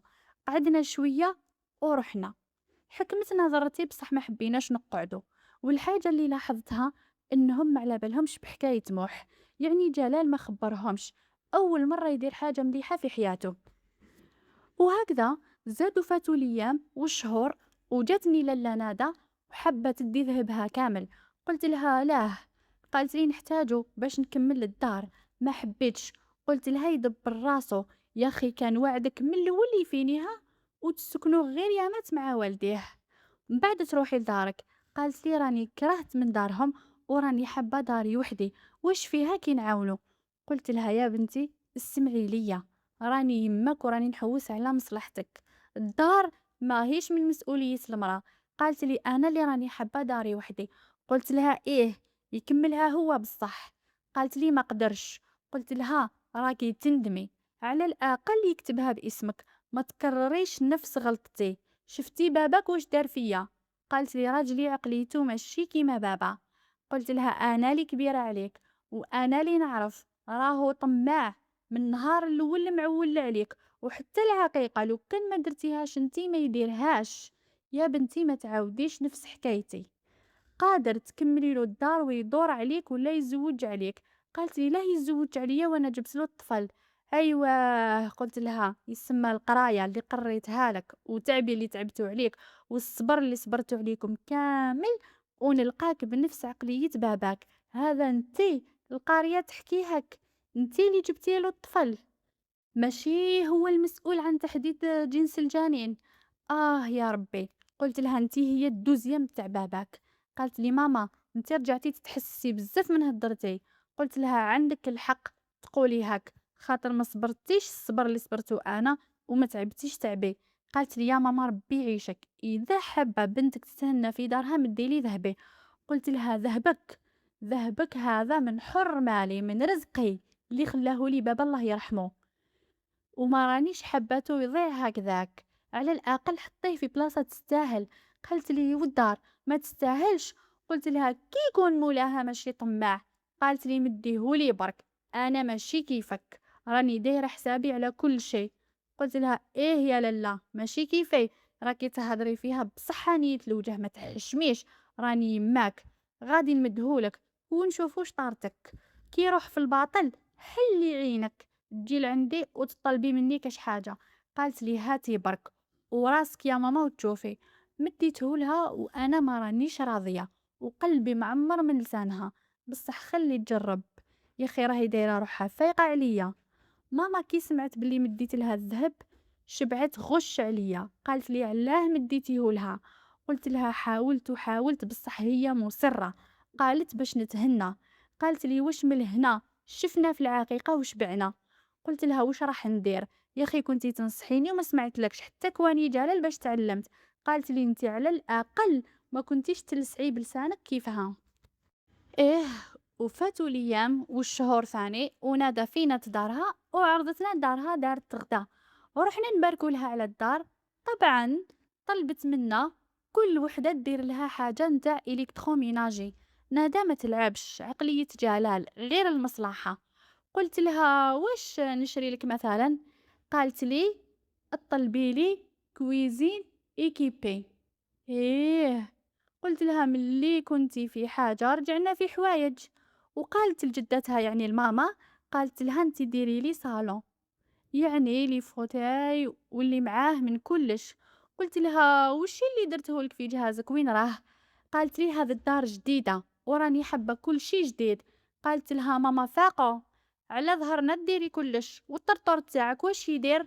الدار وفينيتيها وتزيدي تعمريها على ظهرنا، وهو يسكنها هاني وباسمه ماشي حتى باسمك. ماما ما حبتش، قالت لها على فياقتك معانا برك ندير لك اللي نقدر عليها، علاه راكي حاسبتنا نعمرو الدراهم بالبالا؟ وطلبت من خواتاتي الربعة ثاني كل وحدة حاجة ومن رايان ثاني. قلت لها نسيتي باباك وجداتك وجداك، علاه ما طلبتي منهم والو؟ قالت لي ما جاوني من قبل ما يجوني ضك. وزيد كي يروح راجلي يعرض بابا ما يلقاهش، راهو مع مرتو التونسية في تونس، ما راهوش يجي لدارو كامل. قلت لها ربي يسهل عليه. قلت لها وحباب راجلك واش رايحين يديروا لك؟ سكتت. ايه حنا تبروفيتي علينا، وهذوك ما جبدتهمش كامل. ما حبيتش ندير لها واش قالت. قلت لها ندير الشي اللي نقدر عليه، وفعلا ما عنديش وما نديرش. تلايمنا كامل ورحنا كامل بالكادوات. دارت غدا، وطبعا حباب راجلها الدار دارهم، شغل حنا لقينا رواحنا ضياف برك. الدار فيناتها مليح، بصح الكوزينة فارغة. دارت حسابها عليا انا، يعني انا اللي نكملها لها. درنا في الدار مليحة وواسعة. وكيما دارت لهاش ماما لي فوتاي، جابت تاعها اللي درتهم لها في جهازها مقطعين ومكسرين. انا كي شفتهم هدرتها قدامهم، قلت لها واش بيهم هذا؟ تقول عندك 100 سنة زواج. ضحكت عجوزتها وقالت لي ايه الحاجة ما تقعدش مع الولاد. قلت لها الولاد؟ ياك وليدنا داراه صغير، ما يقدر يمس، ما يقدر يقطع، ما يقدر يكسر. سكتت. عرفتها، يعني كانت حاطتهم عندهم، باينة الضياف وولادهم هما اللي فسدوهم. ما خسروا عليهم حتى دورو، باينة ما يستحفظوش عليهم. ولا بنتي طالبة جديد على ظهرنا. ماما غير دندن براسها برك. مع العشية رحنا كامل لعندي، درنا العشاء في داري وتعشينا. ماما قالت لي شفتي بنتي الكلب، الدار دارها وحباب راجلها هما ماليها. قلت لها ايه، وحوايجها فسدوهم ملها، وكانت معولة علينا. هذه اللي كانت تقول لي يا ماما وتشوفي وانا ماشي كيما انتي. المهم سهرنا، درنا اللمة مع كنا متوحشين اللمة. وغدوة من ذاك زدنا رحنا لعند ماما، زدنا سهرنا لثم. ورايا بنتي كانت تتوحم، طيبنا لها كامل وش كانت متشهية.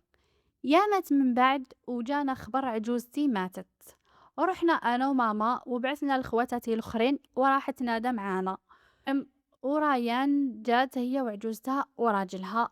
وجلال كي رحنا ملقيناهش. كي سقسيت دليلة قالت لي بلي راهو في تونس مع مرتو التونسية. ايا خبروه، قالوا له ماماك ماتت ارواح، راهو في الطريق قالت لي، وراهم يستنوا فيه وقتاش يجي ويدفنوها. المهم دفنوها وفاتت كامل الجنازة. مور الجنازة قالت لي ماما باللي الموت راهي غير ترفد، واش رايك لو كان نروحو للعمرة ولا للحج؟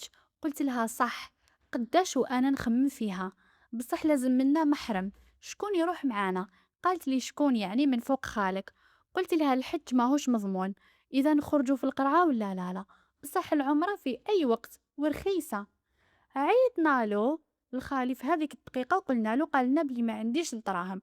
قلنا له ما تتقلقش من الجهة هذه، ماما النص وانا النص، ما حبش.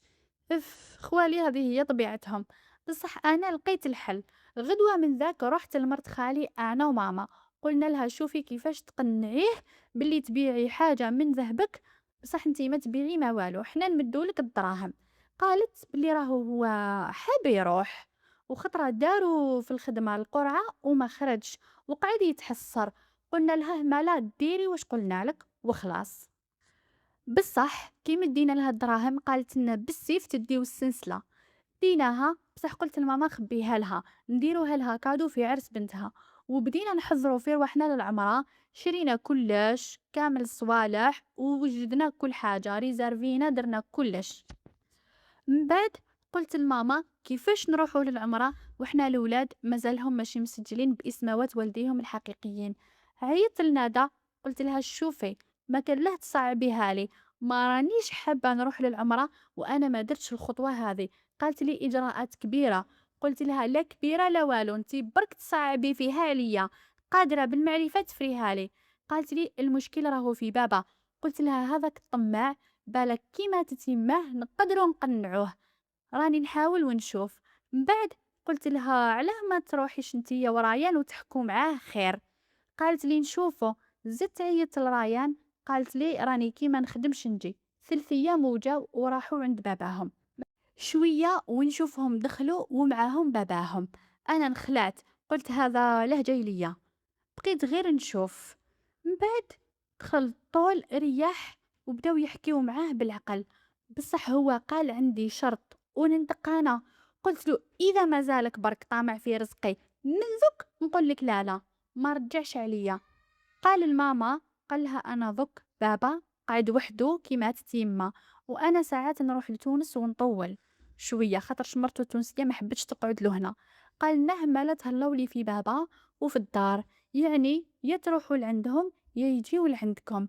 بقينا نشوفوا مع بعض، هذا جلال ولا خاطي جلال، هذا هو الشرط برك، زعما كي ماتت يماه سقم روحو ولا كاش ما راه يخطط لحاجة خلاف. أيا قالت له ماما: "باباك راهو عمها وجد الولاد يتهلاو فيه بالسيف عليهم، وإذا كان على المرأة راهي بنتك خوتهم، يعني على ضرتي وبنت جلال، بينا ما يفرطوش فيهم." أيا تفاهمنا. وفي البلاص عيطت لخالي، قلت له لازم نروحوا للصحراء لعند خالي ونجيبوه باش نديروا الإجراءات. قال ما كان له نروح وحدي، وفعلا راح وحده وجاب خالي وجا، ودرنا الإجراءات وكلش تريقلة، وتنحى الجبل من ظهري، وماشي غير من ظهري أنا، من ظهر خالي وماما ومرت خالي. وريان ولهتني وقالت لي بلي محمد بدلي له المؤسسة اللي راه يقرا فيها، خاطر ماكش كيفاش كان بلاقب ويولي بلاقب، يعني باش زملائه ما يكتشفوش الحقيقة. وزدنا هدرنا مع خالي، قلت له بلي نرجعوا لهنايا وحول سلسبيل لكاش مؤسسة. اصلا سلسبيل ما حاش تلقى اشكاليه في اللقب خاطرش هنا ما يعرفوهاش، بصح خالي ما حبش كي عويده. المهم حولت موح لبلاصه اخرى، وطبعا بقى مع الطبيبه وحنا معاه. وهكذا كي تهنيت من جهتهم رحنا مع خالي للعمره، وكانت اجمل ما كان واحسن خطوه درتها في حياتي. كي رجعنا من العمرة وريحنا من التعب تاع العمرة وفاتوا ليا مو شهور، رحنا للصحراء لعند خالي. موح كي نكونوا رايحين ما يحبش، يقول لي بلي الطريق طويلة وسخانة بزاف عندهم. طبعا سلسبيل فرحت كي مديت لها الحوايج اللي جبتهم لها، بصح مازالها جابدا روحها مني، مع اني نحب نحكي معاها، بصح هي ما تحبش. عكس موح اللي كي نروحو عادي يحكي مع خالي، يخرج معاه، يتعامل معاه نورمال. بصح كي يقول له خالي اقعد هنا يقول له لا لا، لهيك خير. وسلسبيل ترجع تفيبري، نحسها باللي تغير من موح ومن عيشته اللي كنت انا السبب فيها. خالي ديما نفس الهضره، ما تروحش سلسبيل وتقعد هنا، وإلا ديتيها يقعد موح. وموح رافض الفكره تاع الصحراء بتاتا. قعدنا 3 ايام ورجعنا، بصح قلبي توجور نخليه ثم عند سلسبيل. وزادوا فاتوا الايام والشهور، وبنتي أسماء اللي كانت عند ماما تخطبت. طبعا هدروا مع جلال واللي خطبها من الكارتي تاعنا بعد، وماما تقلقت، خافت إذا تقعد وحدها. قلت لها أرواحي تعيشي معايا، ودارك هذيك لو كان يحب خالي تاع الصحراء يجي يسكن فيها خير بالصحراء. قالت لي يا بنتي خالك راسو يابس وما يحبش يطيح بروحه. وبديت نصدر في بنتي، طبعا كيما عم بالكم كي كريت الجناين كل وحدة منهم خبيت لها دراهمها في لابوست، وزدت شريت لكل وحدة اللويز والذهب من الكرا تاع الحانوت، حتى موح وسلسبيل خبيت لهم. يعني تصديرة أسماء ما جاتنيش صعيبة. وفات عام على خطبتها ودرنا لها العرس، وما كنتش مقلقة عليها خاطر ريحة تسكن معايا في نفس الكارتي، وناس دارها نعرفوهم ناس طيبين، يعني قلبي كان مهني من جهتها. وفي عرسها جا خالي تاع الصحراء. كي خلص العرس هدرنا معاه وقلنا له باش يقعد، قال لنا لا لا نرجع للصحراء، عيينا معاه. وهنا سلسبيل رجعت تبكي، قالت ما نروحش نقعد هنا. هو قال لي همالا هاتي موح، وتخلطت. حتى مرتو قالت له ارحمهم يا راجل، خلي وليدك موح وسلسبيل يعيشوا عيشة مرتاحة، علاه ما كفاناش التمرميد اللي رانا فيه حنا ويزيدوا هما. طبعا ما خلالهاش، وأول حاجة حصل فيها كلش وتبدلها الماضي. أنا وماما عيينا معاه بزاف، يخي ربي ويسامح، العبد علاه ما يسامحش، وراه يعذب حتى في الولاد الكبار مساكن، يعني ولادو الاخرين. حزنت بنتي وقلت لها قعدي هنا معايا، هي طبعتني وقالت لي علاه موح ماشي ولدك وراه عايش هنا معاك، وانا راني عايشه لهيه. حكمتها وقلت لها سمحيلي، ودرت الخالي قلت له على وجه ربي خليهم لي في زوج، اصلا انت لاه راجع للصحراء، ياك هنا خير. طبعا نفس الهضره، انتي ودرتي وفعلتي كيما العاده، نفس الكلام في فمه. وهو نسى روحو، يعني الشي اللي دارو ومازال يدير فيه دوك ما راهوش غلطة وذنب كبير، معيشهم في الميزيرية عادي عنده.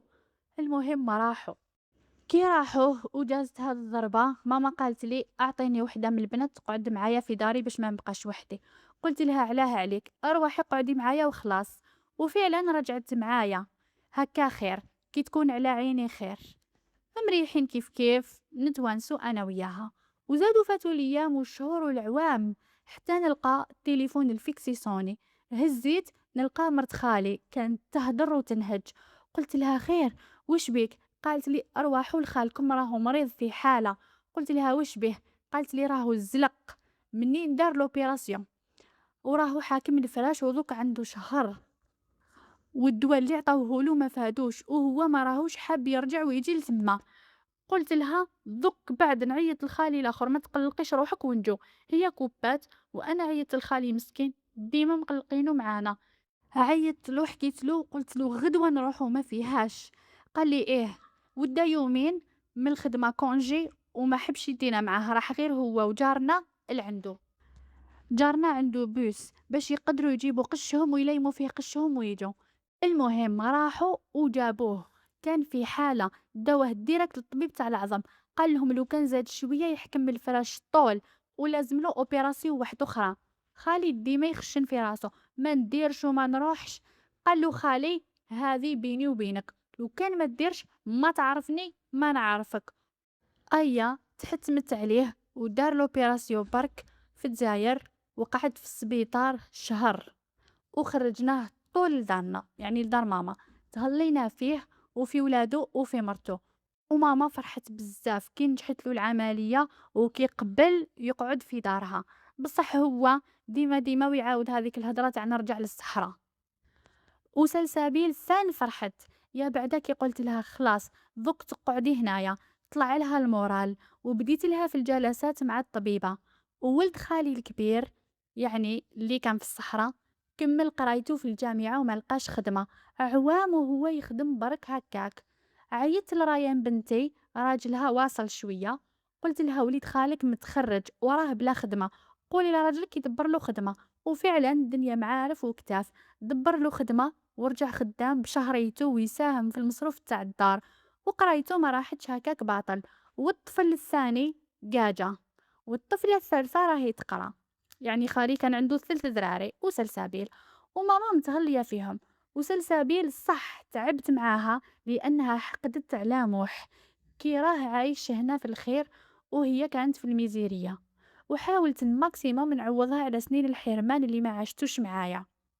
وبنتي أسماء زيدت وجابت طفلة، وتالمو باباهم عقدهم من البنات. قالت لي راني جبت طفلة، يعني ذوك ظنيتي كامل البنات ولا كيفاه؟ قلت لها يزيك بلا جهل، هذا باباك وتخمام باباك، خلاص انتيا ما تخمميش هكا، ما قريتوش في الباطل. وحمدي ربي. وانا طبعا كالعاده كسيت لها الطفله وشريت لها قرمات وماما خاتم، وراجلها كان فرحان والدنيا ماشي هزاته. ودار العقيقة وناسها زاهيين وفرحانين بالطفلة، غير بنت جلال اللي كانت معقدة كيما باباها وماشي فرحانة. وفي العقيقة راجلها عرض جلال وضرتي وعمي جاو. قعدنا أنا وضرتي قدام بعضانا ونحكيو. قالت لي بلي جلال راح يدير أوبيراسيون. قلت لها على واه؟ قالت لي على البروستات. قالت لي عام وهو يسفري بالسطر. قلت لها راح يدير باينة في تونس. قالت لي لا لا هنا برك تونس. من نهار من بعد سكتت. قلت لها هضري، حسيتها خافت. قلت لها هضري برك تقعد بيناتنا. قالت لي نخاف تخرج الهضرة وجلال راكي تعرف فيه وانا راني مقطوعة من الشجرة. حلفت لها بلي هذا الهضرة تقعد بيناتنا. قالت لي جلال من نهار التونسية دارت عليه في تونس ما زادش راح.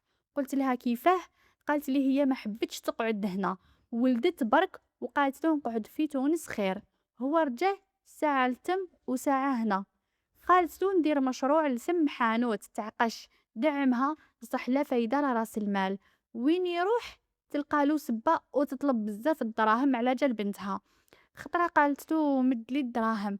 قال لها كيما جيت برك مديت لك ما عنديش. وكبرت بيناتهم وسباته وما خلاتلوش، وهز يده وضربها وحرشتهم عليه يعني خاوتها ولا، وضربوه وزادت اشتكات بيه وحكمت عليه يطلقها، وكانت راح تدخله للحبس خاطرش دارت سيرتافيكا كي ضربها.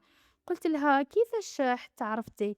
قالت لي شيخي يعني عمي كي سمع ما خلالوش، بهدله وجبدلو على القديم والجديد. قالت لي انا كنت في الكوزينه وسمعت لهم. قلت لها احنا هذه الحكايه كامل ما سمعناش بيها. قالت لي واحد ما على بالو غير شيخي برك، حتى سلفتي يعني خت جلاله ما على بالهاش. قالت لي هاني هدرت لك وبالك تخرج الهضره. قلت لها على بيها شيخي ما زادش جال عند البنات وقال لهم باللي جلاله راه في تونس رواحوا تباتوا معانا. قلت لها تأمني خليه يستاهل، دارها بيديه يحلها بسنيه، وفي داخلي كان عاجبني الحال، ياك معايا كان فايق. ايا هكذا مليح له. من بعد قلت لضرتي، قلت لها علاه ما تقوليلوش يعقد عليك، علاه راكي عايشه معاه غير بالفاتحه؟ قالت لي راني خايفه لو كان يحاوزني. قلت لها دوكا كي يدير العمليه ما عندوش شكون يقوم به، همالا بروفيتي وقولي له يعقد عليك. قالت لي ان شاء الله نخمم. المهم انا قلت لها على مصلحتها وهي تدبر راسها. زدنا قعدنا للقهوة ورحنا، وفاتوا الأيام وجلال دار العملية، وراحوا بناتي المزوجات والأخرين حتى سلسبيل بعثتها، وموح ثاني قال لي نروح، بصح أنا ما حبيتش. راحوا كامل، وكي جاو حكاولي، قالوا لي بابا راهو في حالة. قلت لهم ربي شافيه، هذا واش نقول. أسمى بنتي طبعا قرات بيولوجي ودارت شبه طبي، لأنه جلال لاش بعيد عليهم، بصح حالف لهم على الجامعة. تخرجت فرملية، وكي راحت طلع على باباها وقرات البيلو تاعو وشافت الدوسي، قالت لي بلي باباها سلك على شعره خاطر حكموا الميكروب وقداش وهو يعاني حتى داروا له لوبيراسيون. قالت لي علاه ما رحتيش طلي عليه؟ قلت لها واش من الصيفه نروح ليه، راهو اجنبي عليا، وزيد البركه فيكم انتم ولادو تهلاو فيه. قالت لي قال لسلسبيل ارواحي عند باباك، وقال لها انتي فوتوكوبي تاعي، وهي كانت حشمانه منه، وقال لنا ارواحو لعندي. قلت لها مليح كيفاق مع روحو باللي عنده البنات. سقسيتها على موح كيفاش عاملو. قالت لي موح ماشي كيما سلسبيل، غير دخلنا طول راح عنقو وقعد قدامه. قلت لها موح ما نخافش عليه، وزيد هو من بكري يحب جلال، برك لي جلال نكرو عوام. وقلت لها بابا كيفاش دار مع محكي راح عنقو؟ قالت لي حظا فيه ويقول لسلسبيل التومة في زوج ولادي. قلت لها مستحيل إذا هذا جلال، بالك المرض أصر عليه ولا كاش ما به. قالت لي بالك ربي يهداه ورجع للطريق. قلت لها إن شاء الله ربي يهديه ويهدينا كامل. بناتي رجعوا كل خطرة يروحوا يطلعوا على باباهم، وموح ما يصدق باش يروح. سلسبيل رجعت تجي تقعد عندي بالسمانة، بصح المعاملة معاها صعيبة، ونحسها تغير بزاف من موح، حتى انها وصلت قالت لي ما راهوش خويا. قلت لها خوك من الرضاعة، مع اني ما زلني معاها في الجلسات وديما نحاول نعوضها. خالي تحسنت حالته ورجع لاباس، رجع يمشي ويخرج، حتى المورال تاعو تحسن، يا بعدا كي ولادو رجعوا يخدموا. قال الماما نكري ما نقعدش هنا في دارك، هي حلفت له لو كان يخرج ما تزيدش تهدر معاه. وكامل قلنا له خلي الولاد يخدموا ويلايموا الدراهم ويديروا الدار وروح على روحك. مرت خالي مسكينة تهنات ثاني من خدمة الشخشوخة والتريدة اللي كانت مطيرة يحت لها صحتها. وبنت خالي تخطبت لفرنسا ودارت عرس خفيف وراحت لفرنسا. وهكذا فاتوا الأيام والشهور والعوام، وكبر موح وتخرج من الجامعة اللي خواتاته حلموا بيها وما قراوش بيها، ودخل يخدم في شركة. صراحة موح خير من بناتي كامل هو وريان، بصح هو أكثر حنين، يفهم ويقدر العبد، وما راهوش مفرط في خالي اللي هو باباه الحقيقي ويماه وخاوته، وما راهوش مفرط فينا وبالأخص أنا، وديما ممتن ليا لأنه ناض في خيري، عكس خاوته الحقيقيين اللي مساكن سفرة في صغورهم. أما سلسبيل للأسف ما حبتش تقرا، وصلت للباك بالسيف بليكو غزاني، وهمها الوحيد غير تلبس وخلاص. وكي ننصحها على القرايه ونقول لها ديري لاشتا ديبلوم الا بغى في التكوين، المهم امني المستقبل تاعك تجبد لي الماضي، واني تخليت عليها على جال موح، كرهتني في الهدره هذه. حتى أنها وصلت وقالت لي نورمالمون تعوضيني ماديا على العوام اللي عشتهم بعيدة عليك. قلت لها انتي فوتوكوبي على باباك في الوجه والعقلية. علاه؟ واش نزيد لك من فوق هكذا؟ الدراهم ومخبيين كيما خبيت لخواتاتك، الذهب وشريت لك ملي كنتي صغيرة، العيشة وراكي عايشة لاباس. قالت لي لا لا، نحتاج الدراهم. صفقتها بكف وقلت لها انا صح غلطت، بصح درت المستحيل، تعذبت وبكيت وأنبني ضميري. بصح انا كي بدلتك حطيتك في دار وعند ناس كونفيونس، ما رميتكش في الشارع ولا في دار الايتام. صح عشتي في الفقر، بصح ما تخلوش عليك، كنتي عايشة نفس عيشتهم، وزيدي عوام وجبتك هنا وراكي عايشة في الخير. على الأقل انتي عشتي الفقر برك، بصح خالي ما حقركش وما عاودش الزواج، ماشي كيما باباك كل يوم حكاية جديدة والتلاق والإهمال والتهديد. قلت لها شوفي، راني عوام وانا هزة همك، تعذبت ثاني على خواتاتك باش كبرتهم وقريتهم وزوجتهم، وانتي هذه سنين وانا عايشة بعذاب الضمير وماشي مهنية غير على جالك وعلى جال واش درت. وتهنيت غير كي جبتك هنايا قدامي، وذكا جاية تحاسبيني وراكي حابة تبتزيني بعد كامل واش درت لك. قلت لها رضاي بالشي اللي كتبه لك ربي وخلاص. ديجا كاين ناس راهم يتمناو يعيشوا الربع تاع معيشتك، هما لا حطي رجليك في الارض ولا راني نقصهم لك. كي ضربتها بكات وقالت لي نروح لعند بابا. قلت لها عيطيلو يجيلك ولا استناي خوك كي يجي يديك. قالت لي ما راهوش خويا. وعيطت الجلال، قال لها العشية نجيك. عيطت الموح، قال لي راني في الطريق كاش ما نقضي. قلت له جيب لي في طريقك الخبز برك وفوت على خالي وماما جيبهم ورواح. قال لي كاش ما كاين. قلت له كي تجي نحكيو. المهم جا موح وجات معاه ماما وخالي ومرت خالي. ماما مسكينة كبرت وحاليا راهي عايشة في دارها مع بنتي الرابعة اللي تحت أسمى. هذه بنتي تزوجت وعندها طفل وطفلة وراجلها مات. كي مات راجلها ولات عايشة مع ماما في دارها ومتهلية فيها.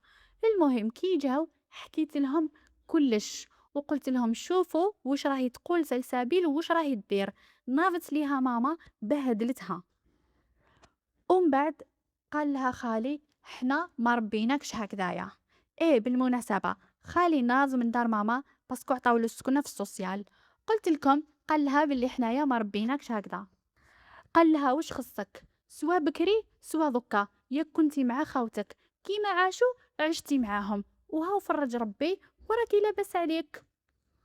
بدات تصوتي وتقول لهم تعوضني وتمدلي الدراهم تاع العوام اللي ما عشتهمش كيما خواتاتي وموح اللي عاش في الخير. هنا خالي ناض ليها قال لها بلي انتي ما تحشميش، حنا ربيناك احسن تربيه، ما ربيناكش على الماديات. ناضت ليها ماما وقالت لها بلي خليقتك راهي خليقه جلال في كلش، في الوجه وفي الطباع. قلت لموح عيط لباباك وقول له يجي ليها ضك خلي يديها عليا. عيطلو جاليها وداها. وطبعا حكيت له كلش، حكينا له باسكو كي شافنا هكاك متلايمين كشغل حار.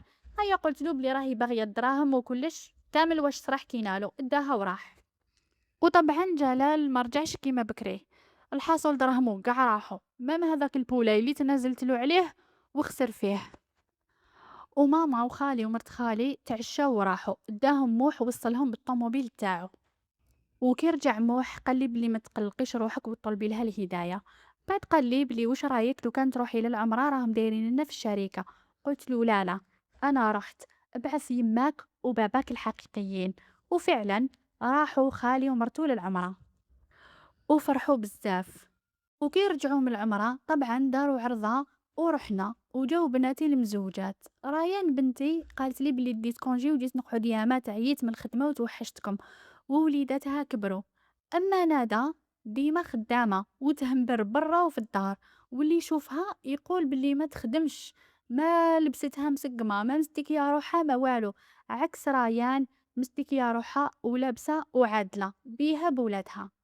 اما ندى ما لقاتش حسابها، هي اللي تصرف على الدار والسي راجلها تاكل عليها في كل شيء، ودراهمو رايحين غير على حبابه وعلى النساء. عييت ننصح والو. فوتنا العرضه هذيك وتلايمنا كامل في دارنا. حنا نتوانسو حبينا نقعدو كيف باسكو توحشنا اللمه. بتنا الليلة هذيك وغدوة من ذاك رجعنا لداري ومعايا ريان، خاطر قلت لكم بدات تقعد يامات شوية ويصوني البورطابل. قالت لي ريان هذا بابا. نخلعنا خاطر ماشي موالف يعيط. كي ردينا عليه قال لنا روحوا ليها، يعني على سلسابيل، ولا نبردها بطريحة راهي فركتت لي الدار، ديما تضارب مع اختها، يعني مع بنت ضرتي. الحاصل جبناها للدار وضربتها ريان، تنشفناها وبهدلناها. وقالت لها ريان انتي لازم نعاقبوك باش تطير لك الشبعه هذه، وصح حوايج بزاف نحيناهم لها خاطر تفرعنت. وريان قالت لي كاين وليد عم راجلي راهو حاب يخطب، قالت لي لو كان نشوفوا له سلسابيل وخلاص. قلت لها لا لا، باش تبهدل بيا خلي نشوفوا له اختك الاخرى، يعني بنتي الصغيره اللي قبل سلسابيل. قلت لها عقله، هذيك عقله. وفعلا تخطبت وتزوجت. هما ناس طيبين، لا شتا ما عندهمش دراهم، بصح لهنا هو كل شيء. وجلال حاول يلمح لي خاطر ضرتي رجعت مريضة بلا طونسيون، يا بعدا تاع القلب تطلع لها. وجلال حاول يرجعني بصح انا ما قبلتش، لانه الشيء اللي فات عليا ما راهوش قليل، وزيد والفت بلا بيه. حتى راني عندي حريتي كاملة، علاش نولي ليه؟ هاك راني مرتاحة في دويرتي مع موح وليدي اللي لقيته خير من بناتي، وواقف مع خواتاتو ومعايا، يعني مع بناتي. أول مشكل صرا مع ندى كي كرهت وملت من راجلها وطبايعه، وضربها راجلها وقال لها هذه هي العيشة، يا تقبلي ولا روحي. قالت له داري، قال لها داري أنا. عيطت الموح في الدقيقة هذه كان عندها قلت لكم، وقال لها باللي راجلك هو اللي يخرج، والدار دارك وبحر مالك. قال له راجلها راهي باسمي. قال له الذهب اللي بعته، قال له هي حبت. حكموا موح مرمدو، وقال له تقعد سيف عليك راسك. وفعلا من هذاك اليوم ما زاد حقرها، ما زاد دار بيها. ومو حاليا راهو خاطب، وسلسبيل اللي جي ترفض تحوس على المرفهين. هذا الطفلة نحسها عقاب على واش درت أنا، مع أني كفرت على ذنبي. سلسبيل مازالها في الطمع تاعها، لو كان تصيب كلش ليها، مع أنه موح ما راهوش مقصر معاها، الشي اللي تطلبو يمدلها باش تشري. بصح هي ماشي عاجبها العجب. حاليا دار خالي تحسنت حالتهم المادية والمعنوية، وموح ماشي مقصر معاهم، يزورهم ديما ويساعدهم في المصروف. انا ما نخليهش يصرف في الدار بزاف، ديما نقول له خبي دراهمك راك تحتاجهم. موح قلبه حنين، حتى الجلال ديما يروح لعنده، يعني يروح يطلع على جلال ويشوفه. وجلال قال له اسمح لي يا وليدي راني غلطت في صغرك. موح سلم له على راسه وقال له يا بابا انا ما رانيش هزلك الحقد في قلبي، خلاص اللي فات فات، وراني وليدك وانت بابا جلال. جلال صح ظنيته كامل بنات، بصح ربي رزقنا بموح اللي عوضنا على الذكورة ولقيناه في كبرنا. حاليا أنا قريب في 60 من عمري، العمر يفوت وممكن الواحد يضيعه باش يحقق حلم، وكي يوصل لهذاك الحلم بطريقة تغضب ربي يندم حيث لا ينفع الندم. ماشي لو كان الواحد يقنع بواش عطاه ربي أحسن، تفاديا للمشاكل والأخطاء والذنوب، لأنه ربي عم بالو علاه وعلاه ما عطاناش هذيك الحاجة. هذه هي حكايتي، إن شاء الله تدو منها العبرة. وحمد ربي على النعمة اللي عطاها لكم، وهو أدرى وأعلم. وهكذا نكون وصلنا للنهاية. هنا نكون وصلنا لنهاية القصة تاعنا. نتمنى تكون عجبتكم واستمتعتوا بها، مالقري ما لقاتش تفاعل كبير. نتمنى في القصص الجايين تتفاعلوا لي معاهم وتبارطاجوهم، ونتمنى يلقاو تفاعل، ماشي كيما هاد القصة هي شابة بصح ما داتش حقها. وثان تلقاو في وصف القناة رابط تيك توك مع لاباج فيسبوك، نتمنى تشتركوا فيهم فضلا وليس أمرا. وثان كاينة وحدة هنايا من المتابعات طلبت مني نحكي لها القصة نتاع بنت القهواجي. نقول لك باللي حوست عليها وصبتها ماشي كاملة، يعني الكاتبة مازال ما كملتهاش، كي تكملها راني نحطها على جالك. وثان كي تحبوني ما نطولش لازم تتفاعلوا مع القصص وتبارطاجوهم، تكومونتو، تشتركوا في القناة، هكا على الأقل تعطوني الدافع باش ما نفشلش وما نطولش، سينو كي نلقى المشاهدات ما كاش، باينه بلي ما رايحاش نكمل القصة في الوقت باسكو ديجا نكره منها، فهمتوا؟ وفي الأخير نقول لكم باللي نتلاقاو في قصة جديدة. باي باي.